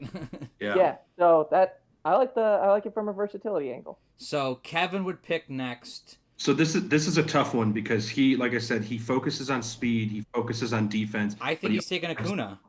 Yeah. Well, I don't know I if think- if he focuses on defense, then he would take Aaron Judge. I was gonna say I think he either takes Judge, Machado, or Carpenter. I don't think he's. I Acuna. think I like Carpenter too, but I think it's Judge. I think he takes Judge. Carpenter's got a big chart, 14 double. Yeah, but where's Judge? 6? Yeah, he doesn't. He won't love that 16-17. But the 1 to 6 out on Carpenter probably scares him. I was about Oh, to say you're this. right. Yeah, And he hates I think that. he goes Judge. He hates that. What's Judge's out range? 1 to 4. He's 1 to 4. And then He's a what's- balanced card. He screams Kevin. But Screams at Kevin. Acuna is so. Do you think he would favor the extra on base and the fielding over the speed of Acuna. Okay. Yes. So that would mean that That you plus would 2 you left would field, you right would get field is more. Acuna if you would like, Peter. Oh, what a damn shame. I'm gonna pair Yelich and Acuna out in my outfield. Don't mind if I do. Oh my god. MVP and Rookie of the There Year. you go. Man, I pity this league. Hashtag winning. It's all right. We'll be rolling for you. So That's right. Dang. Yeah. Yeah, we use a 6-sided dice for your roll. Yeah, you're not going to be. I legitimately simulated almost half a game once on like the online rolling, like the random number generator, and I forgot to change it from 1 to 10. Oh, that's funny. And I was like, man, I'm giving up so many charts, but they just keep either walking or striking out. There's been 3 singles all game. So It next was a up low would scoring affair. be me. Obviously, if I already had DeGrom or a starting pitcher, I would definitely want to grab a batter here. Is my opinion. Can I predict it? You can. You're taking Machado. So I'm either taking Machado or Harper. So Harper's the 10 with a lot of pop, but Machado's chart is ridiculous. He's doing work Really good. for you. Yeah, he's got the +2 at third base, and he doesn't get out a lot, and he's so deep and so strong. A 9 with 17 home run is very powerful. I would think for sure I would be taking Machado here. Which would leave, let's see, who's next up? Robert. He's going to take a batter. I think then he would be taking Harper. He would be taking Harper. And then Because that would be the best. There's no. Matt H would be He's up. really good. Do you think That's the best batter available. Do you think Still. Matt H would then go to Max Scherzer? Oh my god. A lot of strikeouts, man. He's been striking. I think he does. If Scherzer is there for the 22nd pick or whatever, I think he's taking Scherzer. He just has Randy Johnson as his like number 2 pitcher right now, and he loves him. I mean, he did Pedro Martinez 0-1, Randy Johnson, and then he did like who was his third? Who's the guy from the Braves? And if is this the Millwood? guy who would have taken Millwood. Chris Sale in the first round? This is the guy that picked Chris Sale in the first round. Yeah, which is Pedro Martinez. Exactly. So he would go Pedro Martinez. He would probably go Max Scherzer. Either that or he's going Folkowitz. He would go Folkowitz because he's only a 4 control. He would maybe he's going Mad Max. I think he's taking Scherzer. I think he would take Scherzer. He loves loading up like his first 4 picks. First like probably 2 picks on pitching, and then he'll still grab heavy pitching late. Next up would be Nick Albertone, who grabbed technically Mookie Betts. I don't think he would go to Mike Foltynewicz. I think he grabs the starter though. You think he would grab a starter? I'm trying to remember his lineup on our super season. I thought it was power heavy. Then he's grabbing whoever the best hit. Then he's Yeah, probably he's getting Goldschmidt. That's what I think. Yeah. Man, Mookie and Goldie would be deadly. So then, with the first pick, you'd have Dom, who's never played in our league before, but used to be an 0-0. Apparently, like, he used to play all the time and was really good at it. So my guess is, back in the day, you usually pick batting, if I remember correctly. So I think he's going to load up on batting and grab pitching late. I don't think he's going to grab, like, a Mike Foltynewicz or Kyle Freeland or Garrett Arenado? Arenado, we had gone to. Oh, he's got to Carpenter. Did we? No, we didn't pick No Arenado's still available. He might take Arenado. He probably would take. He doubles at 14 plus 3. I know he's got the 1 to 6 out, but like at the tail end of at the 24th pick. Yep. Yeah, you're right. I think Good Nolan pick. would go. That's a great pick. And then he has the next pick in the 3rd round. Yeah, so he would go. I bet he would then grab a pitcher. I feel like people that run the end of the snake always like to go pitcher batters, unless your name's Peter. But you should hitter, baby. There we go, hitter. I actually wonder how deep he would go here. I could see him going down and grabbing a 5 somewhere. I mean, Zach Wheeler's pretty good. John Lester's killing it right now in your league, Matt. At his last 2 starts, his ERA went from like below a 1. He's like a 2.5 now. Oh, so he just locked in some all-star votes and then he decided to blow up. Basically, yeah.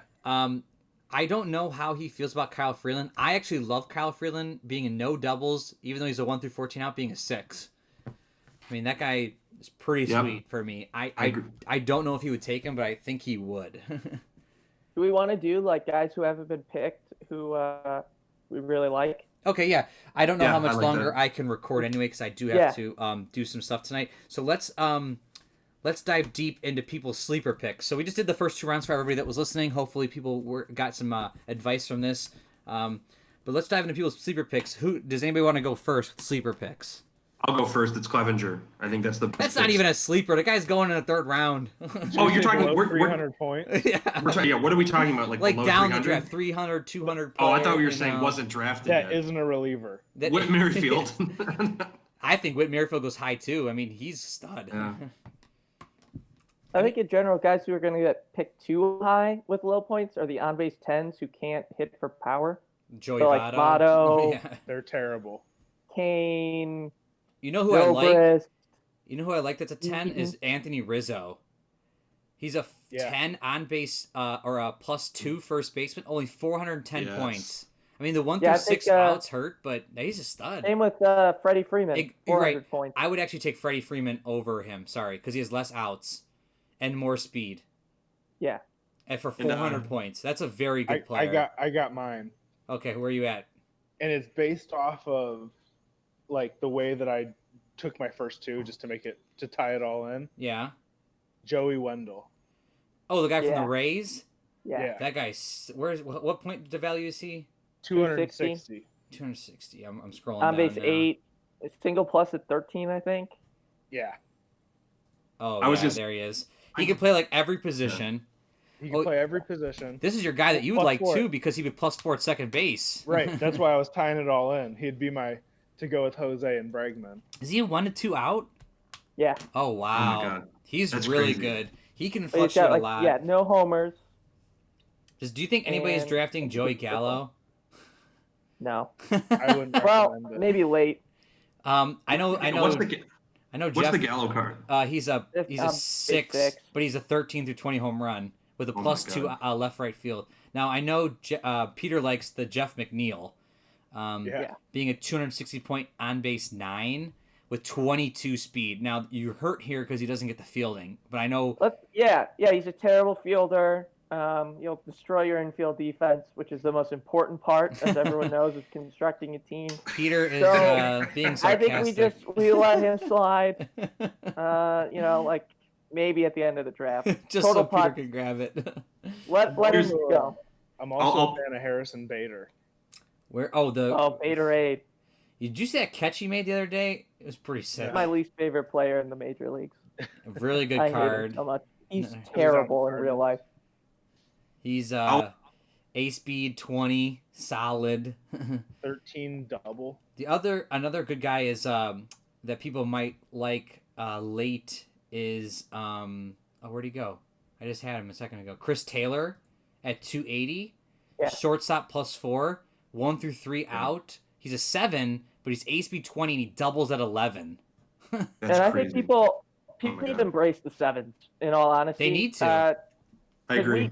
We intentionally suppressed control in the creation of this league, and so it would have been even better if it's like a 16-team league where the control 5s and 6s just disappeared after.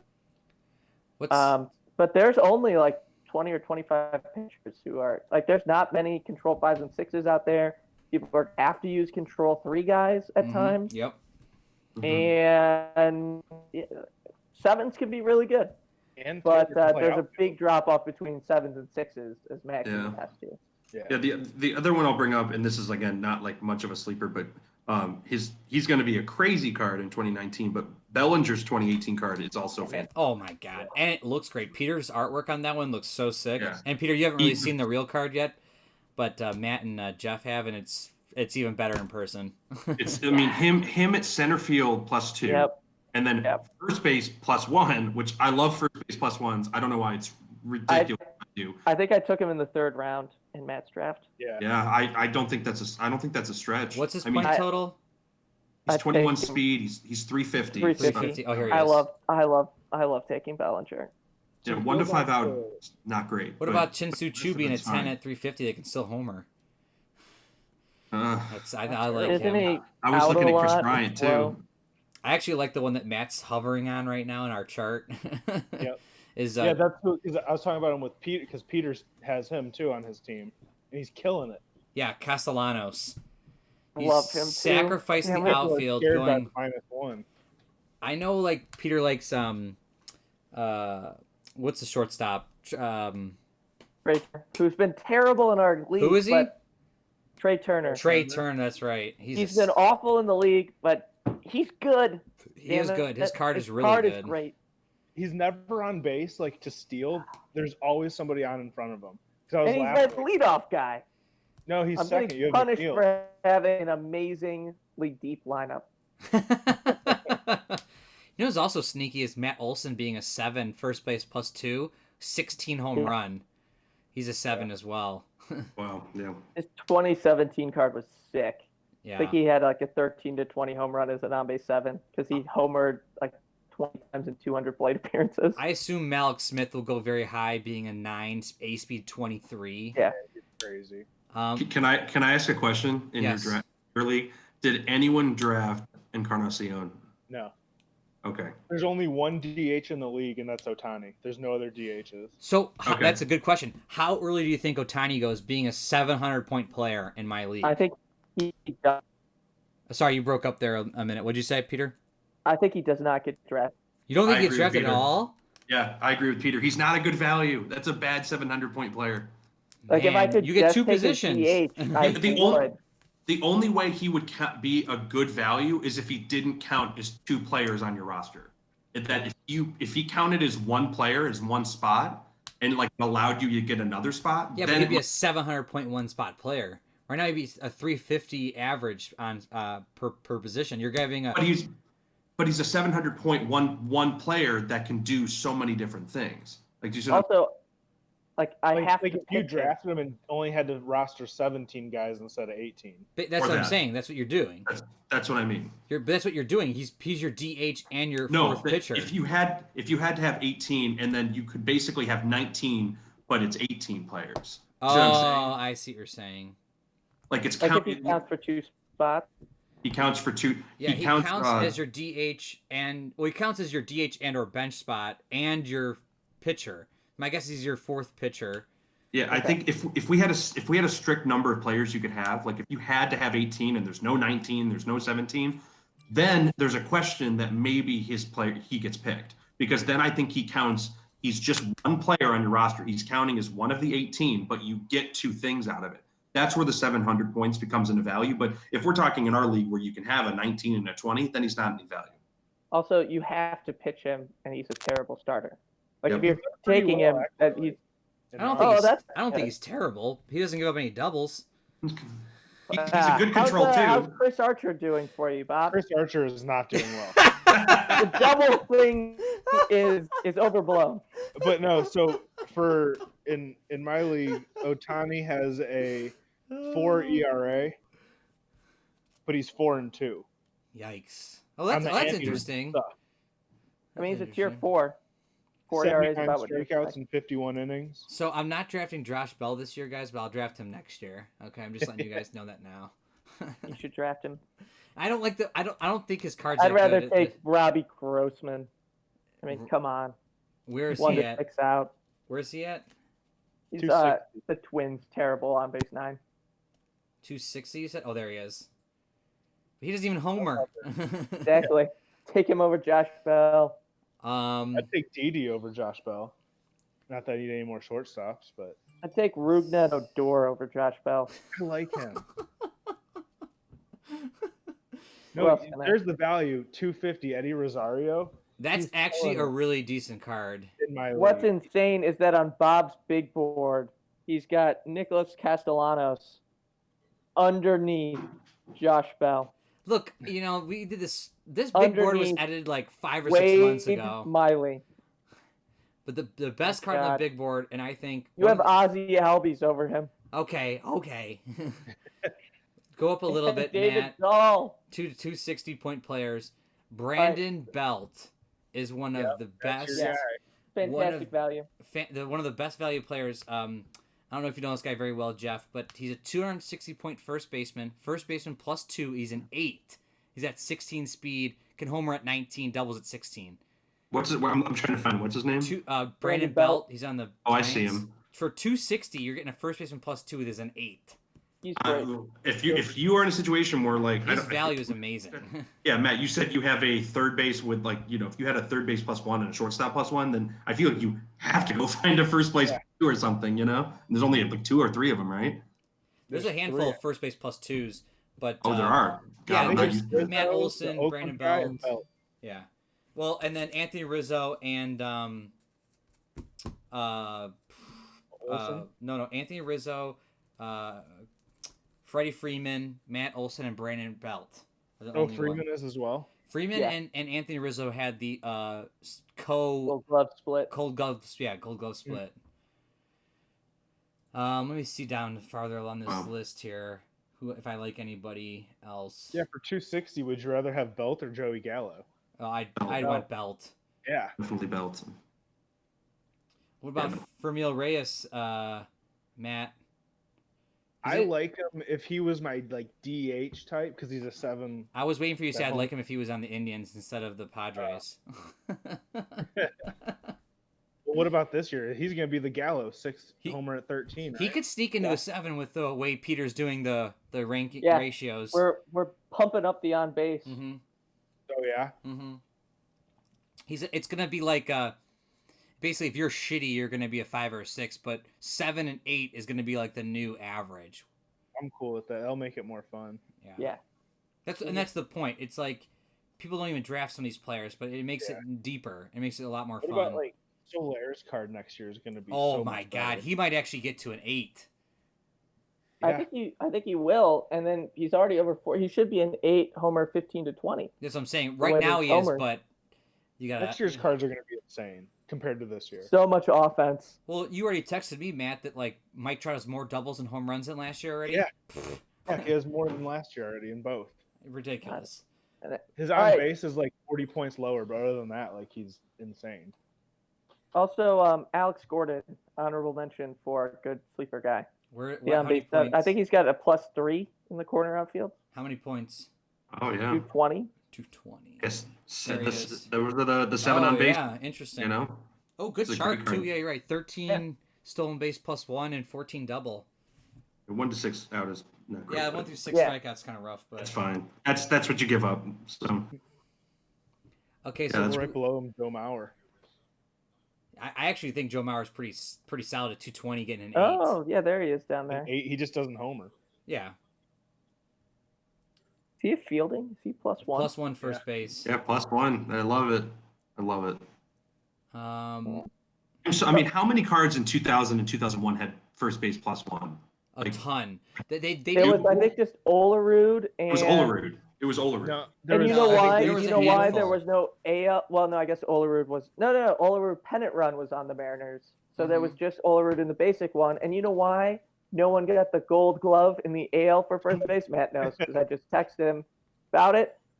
It's Rafael Palmeiro was the Gold Glove first baseman. And he was a DH in the original set, and then they made him a DH. That's hilarious. I did not know that. I'm pretty sure Lee Stevens is a +1.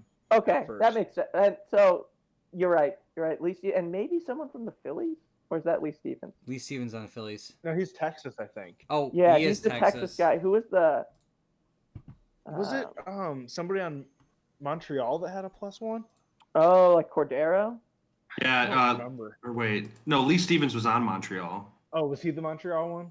And then he was on the Rangers in the pennant run.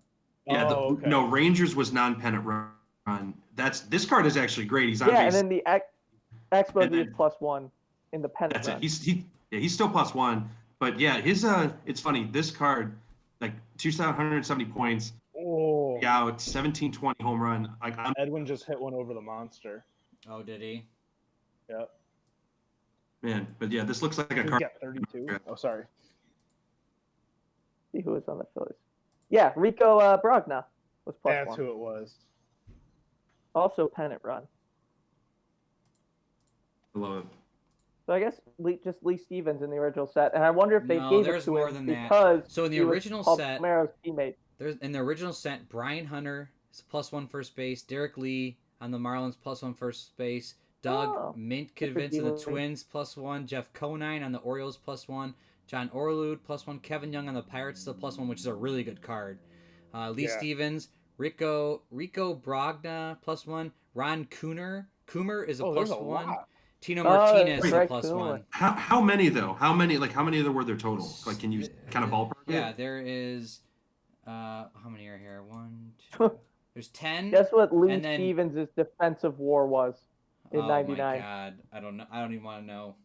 It's in the Guys, negative. Oh my They gave god. him a +1, and he had a negative defensive So WAR. they also gave him a +1 in the pennant run, and Yep. and when he went to the Expos. So there's Guys, 10 in the original. baseball news, Antonio Brown just signed with the Patriots. No. Are you way. serious? Oh my god. As an 1 year, owner of the 15 Green million. Bay Packers, I'm disappointed that my overtures to him on Facebook didn't pan out. Oh my god. Breaking news. I can't believe. Yep. Breaking other It was like news on literally this a roller podcast. coaster for like last 3 days of like he's playing, been he's so not much fun. playing, he's playing. At least the Badgers are winning. There you go. Is And there Nebraska. anything else that we should talk about with in terms of the draft that people should be aware of? If anybody else is listening to this and they're going to draft at home, what should we tell them to focus on, to look for? I think we've covered the drafting and the strategies, but what are your thoughts, Matt, Peter, Jeff? I would say if you have a strategy, stick with it and don't follow everybody else. Like if you're a guy that wants It's good like advice. speed or a certain type of pitcher, like go for your guys, because if there's a run on something, you don't need to jump into it. There's enough players, except second base. There's like no good second baseman. Except for Joey Wendell. And don't draft Yeah, him. have you- At guys that are like over 400 points, it's Baez and Ramirez, and they're both other positions too. Other than that, there's nobody. Interesting. I think value fielding above all else. I think if people just draft Peter. guys with great fielding, and Not- I will say though, what we Peter before Peter jumped on, what we did talk about was more importantly than infield, which I don't think is important, and I know Peter doesn't, even though he's being sarcastic, is actually getting a decent outfield though in terms of fielding, because It's huge. the A Speed 20 guys will just run home for free all Yeah, day. Now, I think what I will tell you that's is different about my league than just if you played the original Showdown. Is the original Showdown is A Speed 20, B Speed 15, C Speed 10. This league is, if you're drafting 2018, the speeds are all over the place because we actually did actual calculations, and so they actually have a physical speed. So, just letting you know, having And that it's a +5 going home, right? you get +5 going Yeah. home. So, I would think a 5 or a 6 outfield is what you're shooting for. But you didn't have to. Before, I think you had to get the 6 outfield because you had to get above that 20 speed guy. But now with people being 19s and 18s, you still want to get in that 5 to 6 range. You just don't want them to run home for free. my counterpoint, I guess, a little bit is it's like, how much hitting do I want to give up for the 2 times a game where I'd You're have right. to roll a 20 to throw him out? You're absolutely right. If you end up beating versus them, like a 17.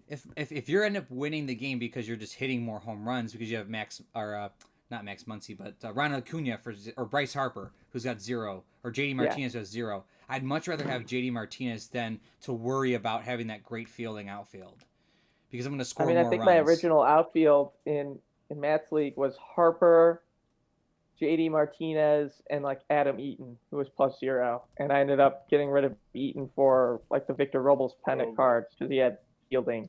And with that So being said, I if you think you can need at least a 3 or 4 outfield. Well, that's the thing. If you can find it, grab it, but don't reach for it. Like don't search for it. Like if you're gonna get Aaron Judge, if you're gonna get Mookie Betts, if you're gonna get Christian Yelich, great. You're getting a Let's bonus. not be hasty about reaching for fielding, Bob. Yeah, don't be. I think don't grab. I think Yelich you will. until I'm just Peter saying. grabs him.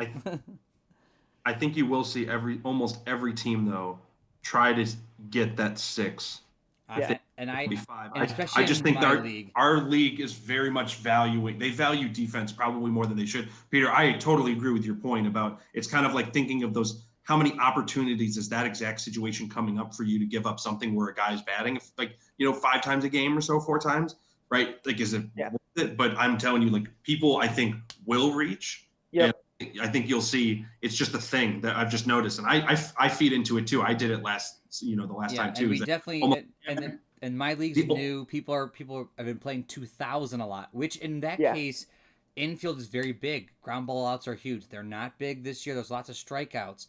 But Yep. to Peter's point, if you outscore him, who cares about throwing the guy out at home? I think how many times you throw a person out, Jeff? 2 times a game, like Peter said, 2-3 times a game, maybe. I would say maybe two, yeah. And then if you just kind of run the the numbers there, I mean, yeah, you're that guy if he's 18, and we're talking a difference of maybe rolling a 14 or a 17. You know what I mean? It's like it's a big deal. But JD Martinez is going to bat for you 3 to 4 times. Exactly. And if he's a 23, actually, if he's a 20, if he's a 21 or higher, your +6 outfield Doesn't doesn't mean shit. do anything. Exactly. And I think there's a lot of those. Yeah, and that's the benefit of having a person like Mookie Betts or a Christian Yelich. Yeah. You're going to probably score more often, and God, they should. Mookie's And they great. should. Mookie's a stud. Mookie is a stud. What a great pick. Do you like Mookie or Mike Trout? I actually hopped on as you guys were in that debate. Oh, and okay, just kinda, good. sat back and listened, and I think you made both good points. I think I do like Mookie more. I think I'm with Do you, you? Bob. And I I think know you do I too, like the right? fielding and the double and the extra speed a little more than that extra home run. Well, I don't know if I like the extra home run as much as The 3 to 10 walk. Exactly. Is the 1 to 2 out. He barely is going to get out. He's always getting on base. Man. If I'm number one, I'm taking Trout. Great. Yeah. Yeah, they're both great. I think I might actually lean Mookie. I know, Matt, I like, you lean Mookie, right, Matt? Yeah, I would go Mookie. Yeah. I don't I mean, think he's there's... not. He doesn't. He'd take Jose Ramirez over Trout. I can't believe that. I don't think I'd be able to do that. Well, the amazing thing is that none of us are picking in the top Yeah. so None it of you guys doesn't have to worry matter. about it. When Peter asked me, I was like assuming Trout was gone, right? I'm like, well, Yeah. I guess I would probably go Betts 1, Yelich 2, Ramirez 3. Yeah. Yeah, I'm be very interested to see how it rolls out because I have no idea how the first 2 people in our draft will draft. I just am assuming that they're going to see these flashy 11 guys and go for them. I don't know that. I do know Matt H loves pitching, and he's been dominating leagues with that strategy. So it's not like he's not unprecedented. That is like the only pick here. I feel like I absolutely, with like given strategy and given who I'm like, I almost know exactly where he's going. Yeah. And he's okay with Nev also knowing because he's completely been wrecking us with it. Yeah, and I'm just gonna do the best I can. If too many pitchers go first, I'm grabbing a batter. If not a lot of batters go first, I'm just gonna lock up a stud pitcher, and then I'm just gonna go straight batting for like the rest of the draft. Yeah. Now for your league, we just run a rotation of our guys. Yep. So you play. No rolling. You're gonna play a 3-game series. You're gonna play everyone in your division once, and I think 2 to 3 games outside your division. So there's either gonna be 5 or 6 weeks. You're gonna play 15 to 18 games. You'll go 1, 2, 3 as your starters, and then 4, 1, 2, just like a regular rotation. Yeah. Okay. So it should be pretty simple. Again, they take about 2 hours to play, and the relievers they can pitch 2 games in a row without being tired. Or 2 games in a row, then they would be tired. So you can, as long as you rest them within there, you don't have to worry. So like you've got 2 games, and then they can't pitch a third, or Correct. they come in. no, tired they cannot on pitch. game 3. They cannot pitch at all. So if you pitch them Okay. 2 games in a row, they cannot pitch game 3. But you can obviously, if you have say 2 good relievers, you could probably do 1 game 1, 1 game 2, then your relievers fully rested game 3, your first reliever. What if I have 4 really good relievers? You can do whatever the hell you I just have like a bullpen game for game 4. And you need to look at like, didn't that just happen, Jeff? Does it carry over from series to series? Yes, it does. I'm Good. trying to remember. And not to playoffs. I do have a question though. Okay. That Ryan Stanek, that's a Control 5 starter that only pitches 1 inning. Is he a starter or a reliever? He's a starter. So and then you can do that and then go to a bullpen Yep. game. Yeah. Someone did talk about that the other day. Didn't we do a blind draft, Jeff? And someone was like, "Can I just take this guy out?" And they're like, "You have to at least throw to one batter." No, he did it. It happened against me. Is that he like the whole big thing with the really like the difference now with, and we all know this, but with explaining out like the difference between the starter and the relievers is that kind of depreciation depending on how many runs you get. So the guy I played in a blind draft had a just completely horrible fourth. He was a 10-pointer. You might have given him a home run. He was bad. He put him in for one batter, retired him, and then immediately took him out. And what happened is that the game went longer. I think we may have gone to extras, and then he started running out of relievers. And at least, like, not saying you play that guy 4, 5, 6 innings, but like at least if he's going to give up runs, give up those runs early, so that like it's not knocking someone else's like innings pitch, and then your control is just getting docked, right? My counterpoint is my friends and I do like full league sims and with like the 30 teams, and so like we had our minor league system with all this trading and stuff, and so in year 2 all the teams were stacked with prospects, and one of the teams I controlled was the Brewers, and in the off season I traded for 2017 Chad Green, who's a tier 1 control 5, so 1 to 17 out, IP2, absolute beast. I traded 430 point control 3, 1 to 17 out, Chassin, my number 4 starter, for Chad Green. And that gave me Chad Green. I'd picked up Brad Hand somehow, who was a control 5, 1 to 16 out. I had Corey Knable, who was control 5, 1 to 17 out. And I had Matt Albers, who was amazing in 2017. And so he was a control 6, 1 to 16 out. So I had those 4 guys, and I staggered it because we had the same rules where it was you could pitch 2 and then out. Well, we had tired for 3rd, out for 4th. Mm-hmm. And I staggered it so they were all fresh or like not tired for game 4. And I just wouldn't use a number 4. Like I rostered a number 4 starter, but I just never brought him in. I just did bullpen game. So like Chad Green would pitch 3 innings. Then I'd have Knable pitch 2 innings. Then I'd have Albies pitch 3 innings. And then I'd have Brad Hand pitch an inning. So what I will say is ours will be dominated. You have to have that guy start. The 4th guy has to start, but he can only face one batter. Yeah, and so then instantly you can go to bullpen. But the it is risky because it could be a close game at the end. Yes. You could be pitching essentially like if you do it right, and if you got a guy like Josh Hader, for instance, who's a tier 1 type of starter, you could get like 4 innings of tier 1, 3 innings of tier 2, and like a tier 3 inning, which is much better than you get out of any other type of 4 starter while still having a great bullpen the rest of the time. Yeah. Because I think a lot of it is just looking at how many innings at a certain tier you can pitch. But here's the more innings with a low tier, the better. Here's the big thing, and Jeff was talking about it earlier, is if you're a starter, it's 4 runs is -1 AP, and then every 2 after that. Every 2 runs is 1 AP. A reliever is every run is an IP. Yeah. So if you bring your reliever in, if you give up 1 run, you're going super. You're gonna be controls going docked so fast. Oh, you lose control as you give up runs? You lose an inning. So if your reliever can only pitch 1 inning, you start losing control so much faster. Yeah, the moment Hader gives up 1 run, he's immediately down to an IP2. He's still control 3. Do you do that, Matt? What? Do you do that rule? Yeah. Oh, I've never played that way. Yeah, it's an interesting concept. That makes sense. Yeah, that makes sense why the Scherzer thing means more to you. I never played that way. I just did it like it's really nice for later in the games when you bring in a reliever and he comes in and gives up a run right away. In real life, like they take that fucking guy right away. Yeah. And he's not giving up 4 runs. It's 4 runs for the starter and then every 2 after. I did not like when it was every 3 runs. It didn't make sense. I really felt like 4 was the best. A Clutch did that, I think. It was like every 4 and then it was 2 after. Was somebody else told me this rule. You do first 4 runs is 1 IP for a starter and every 2 after is 1 IP. But for any reliever, it's 1 IP. So if you got a 2 IP pitcher, he could give up 2 runs, obviously, before he would be starting to get docked. Gotcha. So one thing I want to bring up quickly is we talked about this, Bob, and I think this should be a rule change going into the season.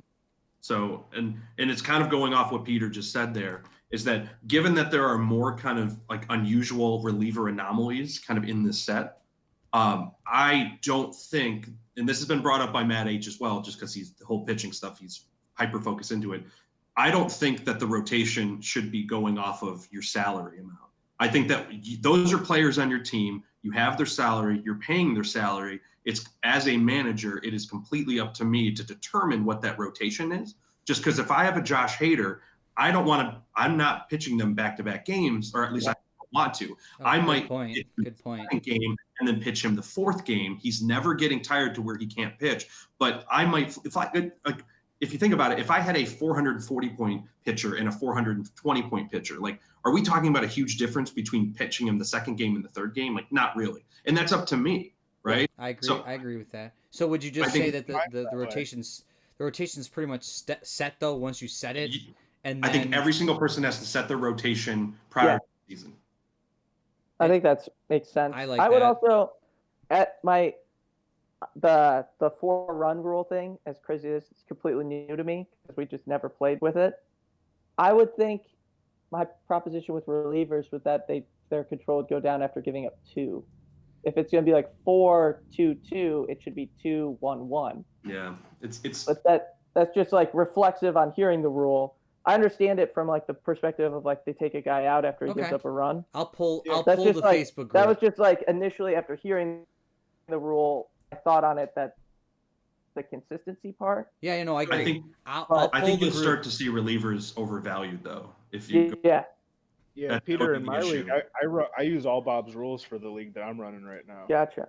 Because I knew he had them set and they were all fancy, so that way I could just send it to the whole draft and be like, "Hey, It's all typed out. Here it is." This is my bad for not reading Bob's rules. The only rule that's different next year, I think, is two things.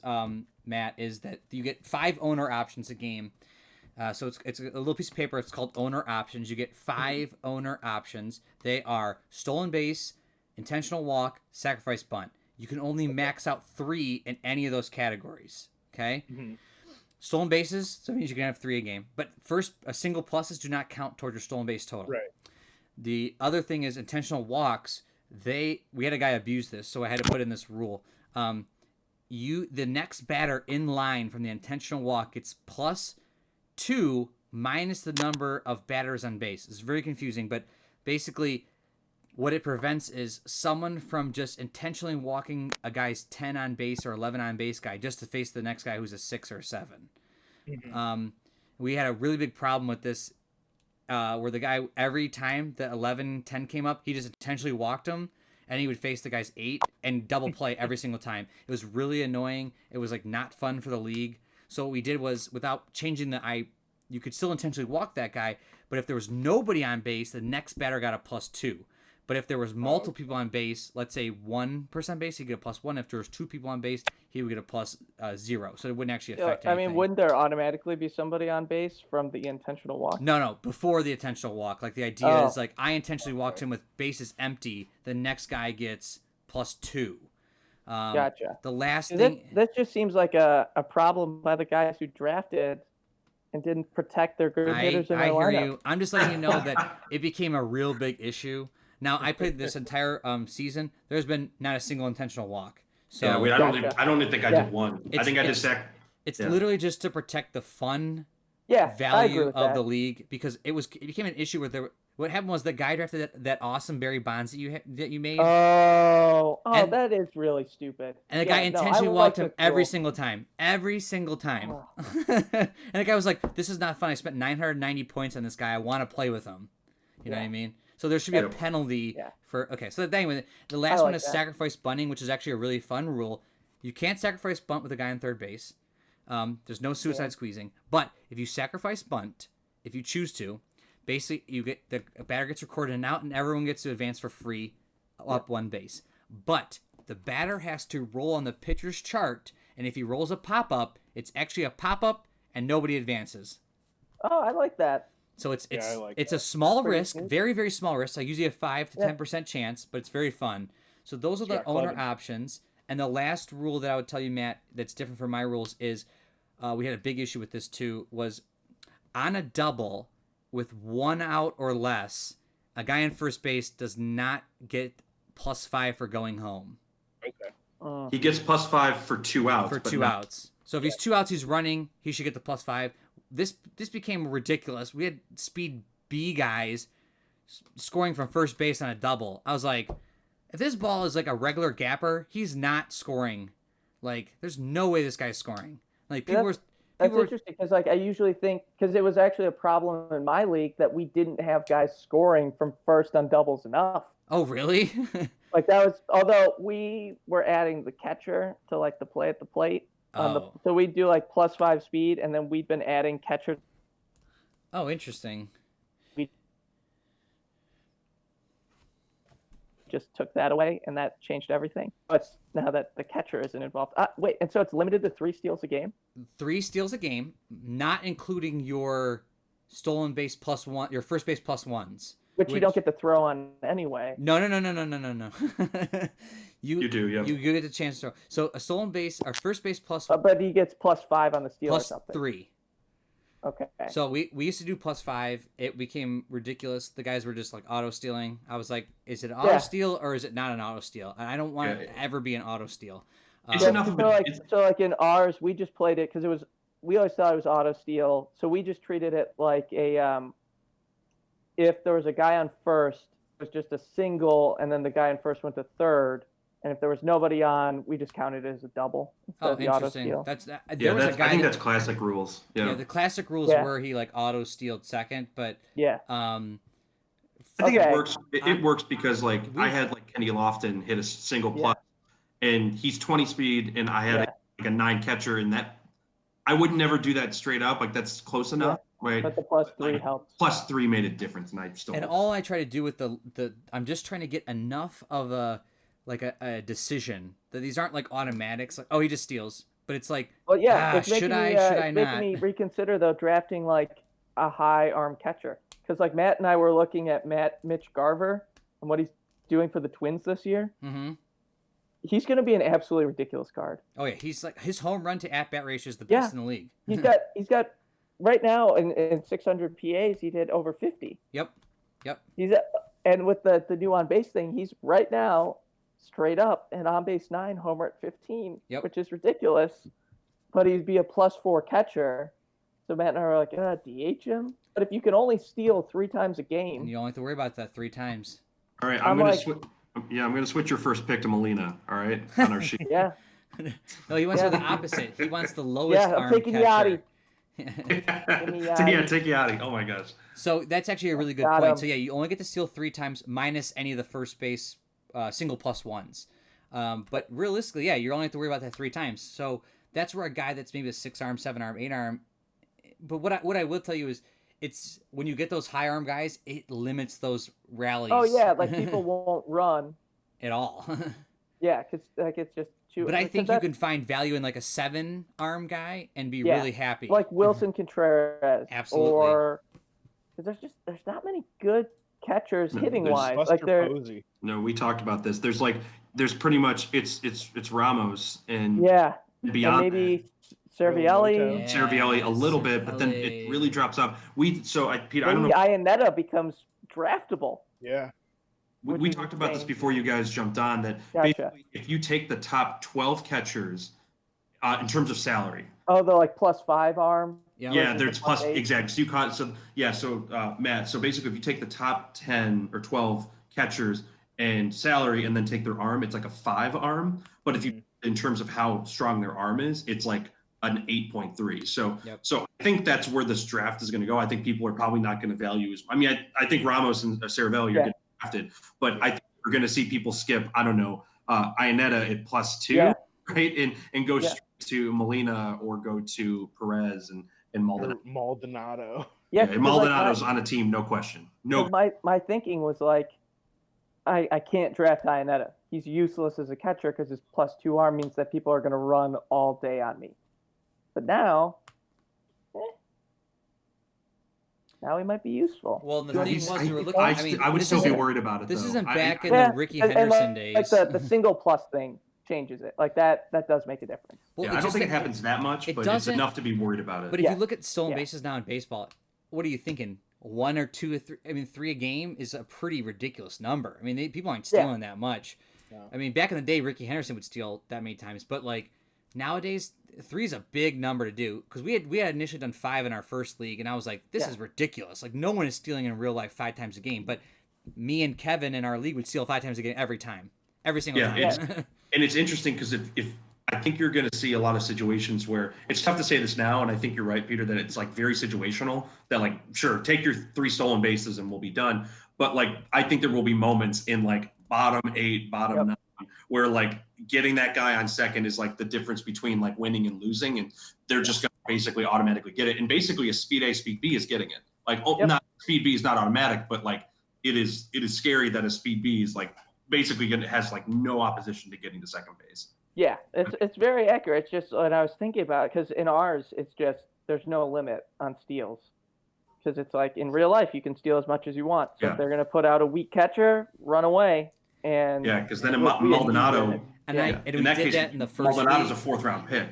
We did that in the first league, and it became weird. And I was like, okay, I'm trying to balance fun and drafting. Like I'm trying I think you did the right thing. Like I like this because I'm looking at ours because we played a 42 game schedule. Mm-hmm. I'll check we kept all the stats. See our league leaders. God, Victor Robles had a good year. Justin Turner, by the way, in terms of guys we haven't talked about, great card. Yeah. How many points? Oh, he's the Dodgers guy, right? Yeah. 10. He's got 2 outs, I think. He's a good. Oh, yeah, he's really good. Yep, I agree. Oh, and while he's looking at another question, so if I use a reliever and I use him, he's an IP1 and I use him more than 1 inning, is he out the next game? No. I can. Does he lose anything? No, he just keeps losing his control as he goes through that game. Right. So like if he has a control 5 and I use him game 1 and I use him 2 innings, he's a 4 in the second inning. Yep. And then so the next game I can throw him out there for another 2 innings. Yep.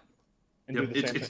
It's really more that like you can keep a guy, and this is what you were talking about before. Like you can keep a reliever in, and this is where the scores start to get jacked up. But you can keep a reliever in. Let's say you're losing, and you're like, look, I don't want to use a reliever. Just throw him in for 4 innings, and he could be at -2. That's happened. Right.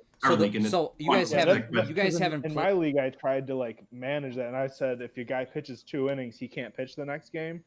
So here's a pretty cool rule I'll tell you. A little different. Here's a pretty cool rule I'll tell you guys right now that Clutch does, and you guys don't play Clutch, but Clutch does a really good job of this. When your guy is quote unquote tired, the opposing player gets to always use the 24-sided dice to roll with. So what they do is if your pitcher is in more innings than he should be, the even if he gets the advantage, the batter gets to use the 24-sided dice, and it kind of like tells you you got to kind of move to your bullpen. But what they say then is your guy can only pitch 1 inning and he goes to 2 innings. He is tired the next game because he was tired the game before. If he was not tired the game before, then he's not tired the next game, but he can only pitch 2 games in a row before having to rest the 3rd game, unless you want to bring him in quote unquote tired. If he comes in tired, or if he's ever tired, they use the 24-sided dice. So it's a really interesting thing. It means just like a manager, I could pitch my guy every fucking game, but they're going to start using the 24-sided dice, which could be really detrimental. Yeah. It's tough because like, and that's something I can play with. I mean, you're right. I don't like the idea of someone just blowing their guy out for 4 innings to lose a game, and then he's automatically pitching the next game and he's perfectly fine. It doesn't really make sense. And it's something I can play with. I think we're going to. I think it matters.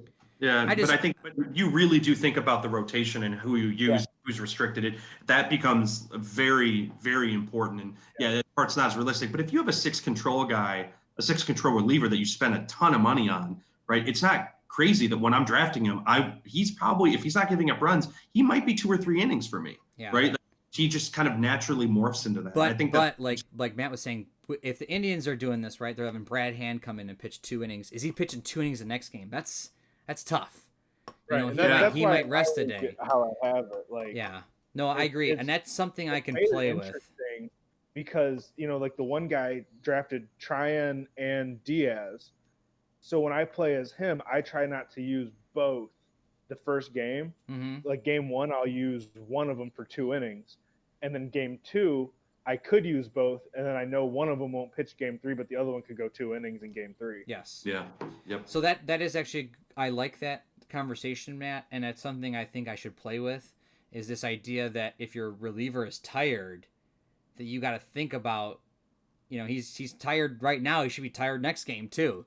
So I don't know how to play it yet. I don't want to use the clutch thing so much because the 24/7 dice can get really out of control.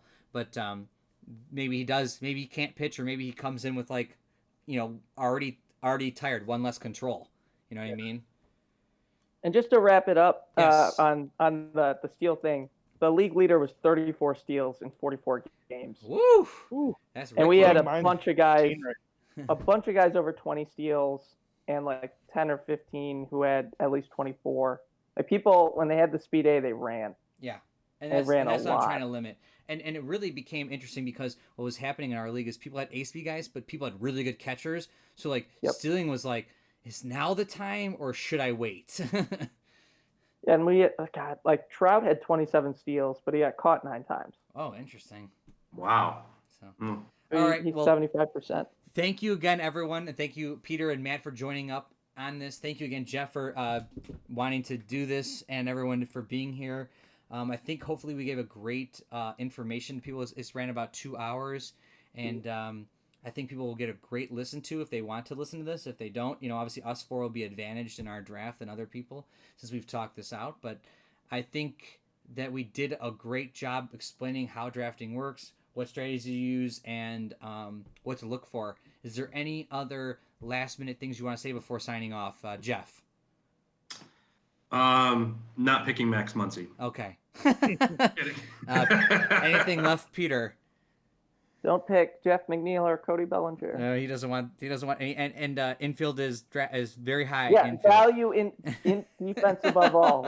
I love that everyone. take. I love that take. I'm so for that. I love it. And Matt, any last comments? Well, I mean, both of them told people not to pick people, so I guess pick who they want. Yeah. That's great. Yeah, leave, stick to your stuff. leave Trout in 11. Yes. That's my final comment. All right. Thank you, everyone, again for listening to Bourbon Over Baseball, and have a great day.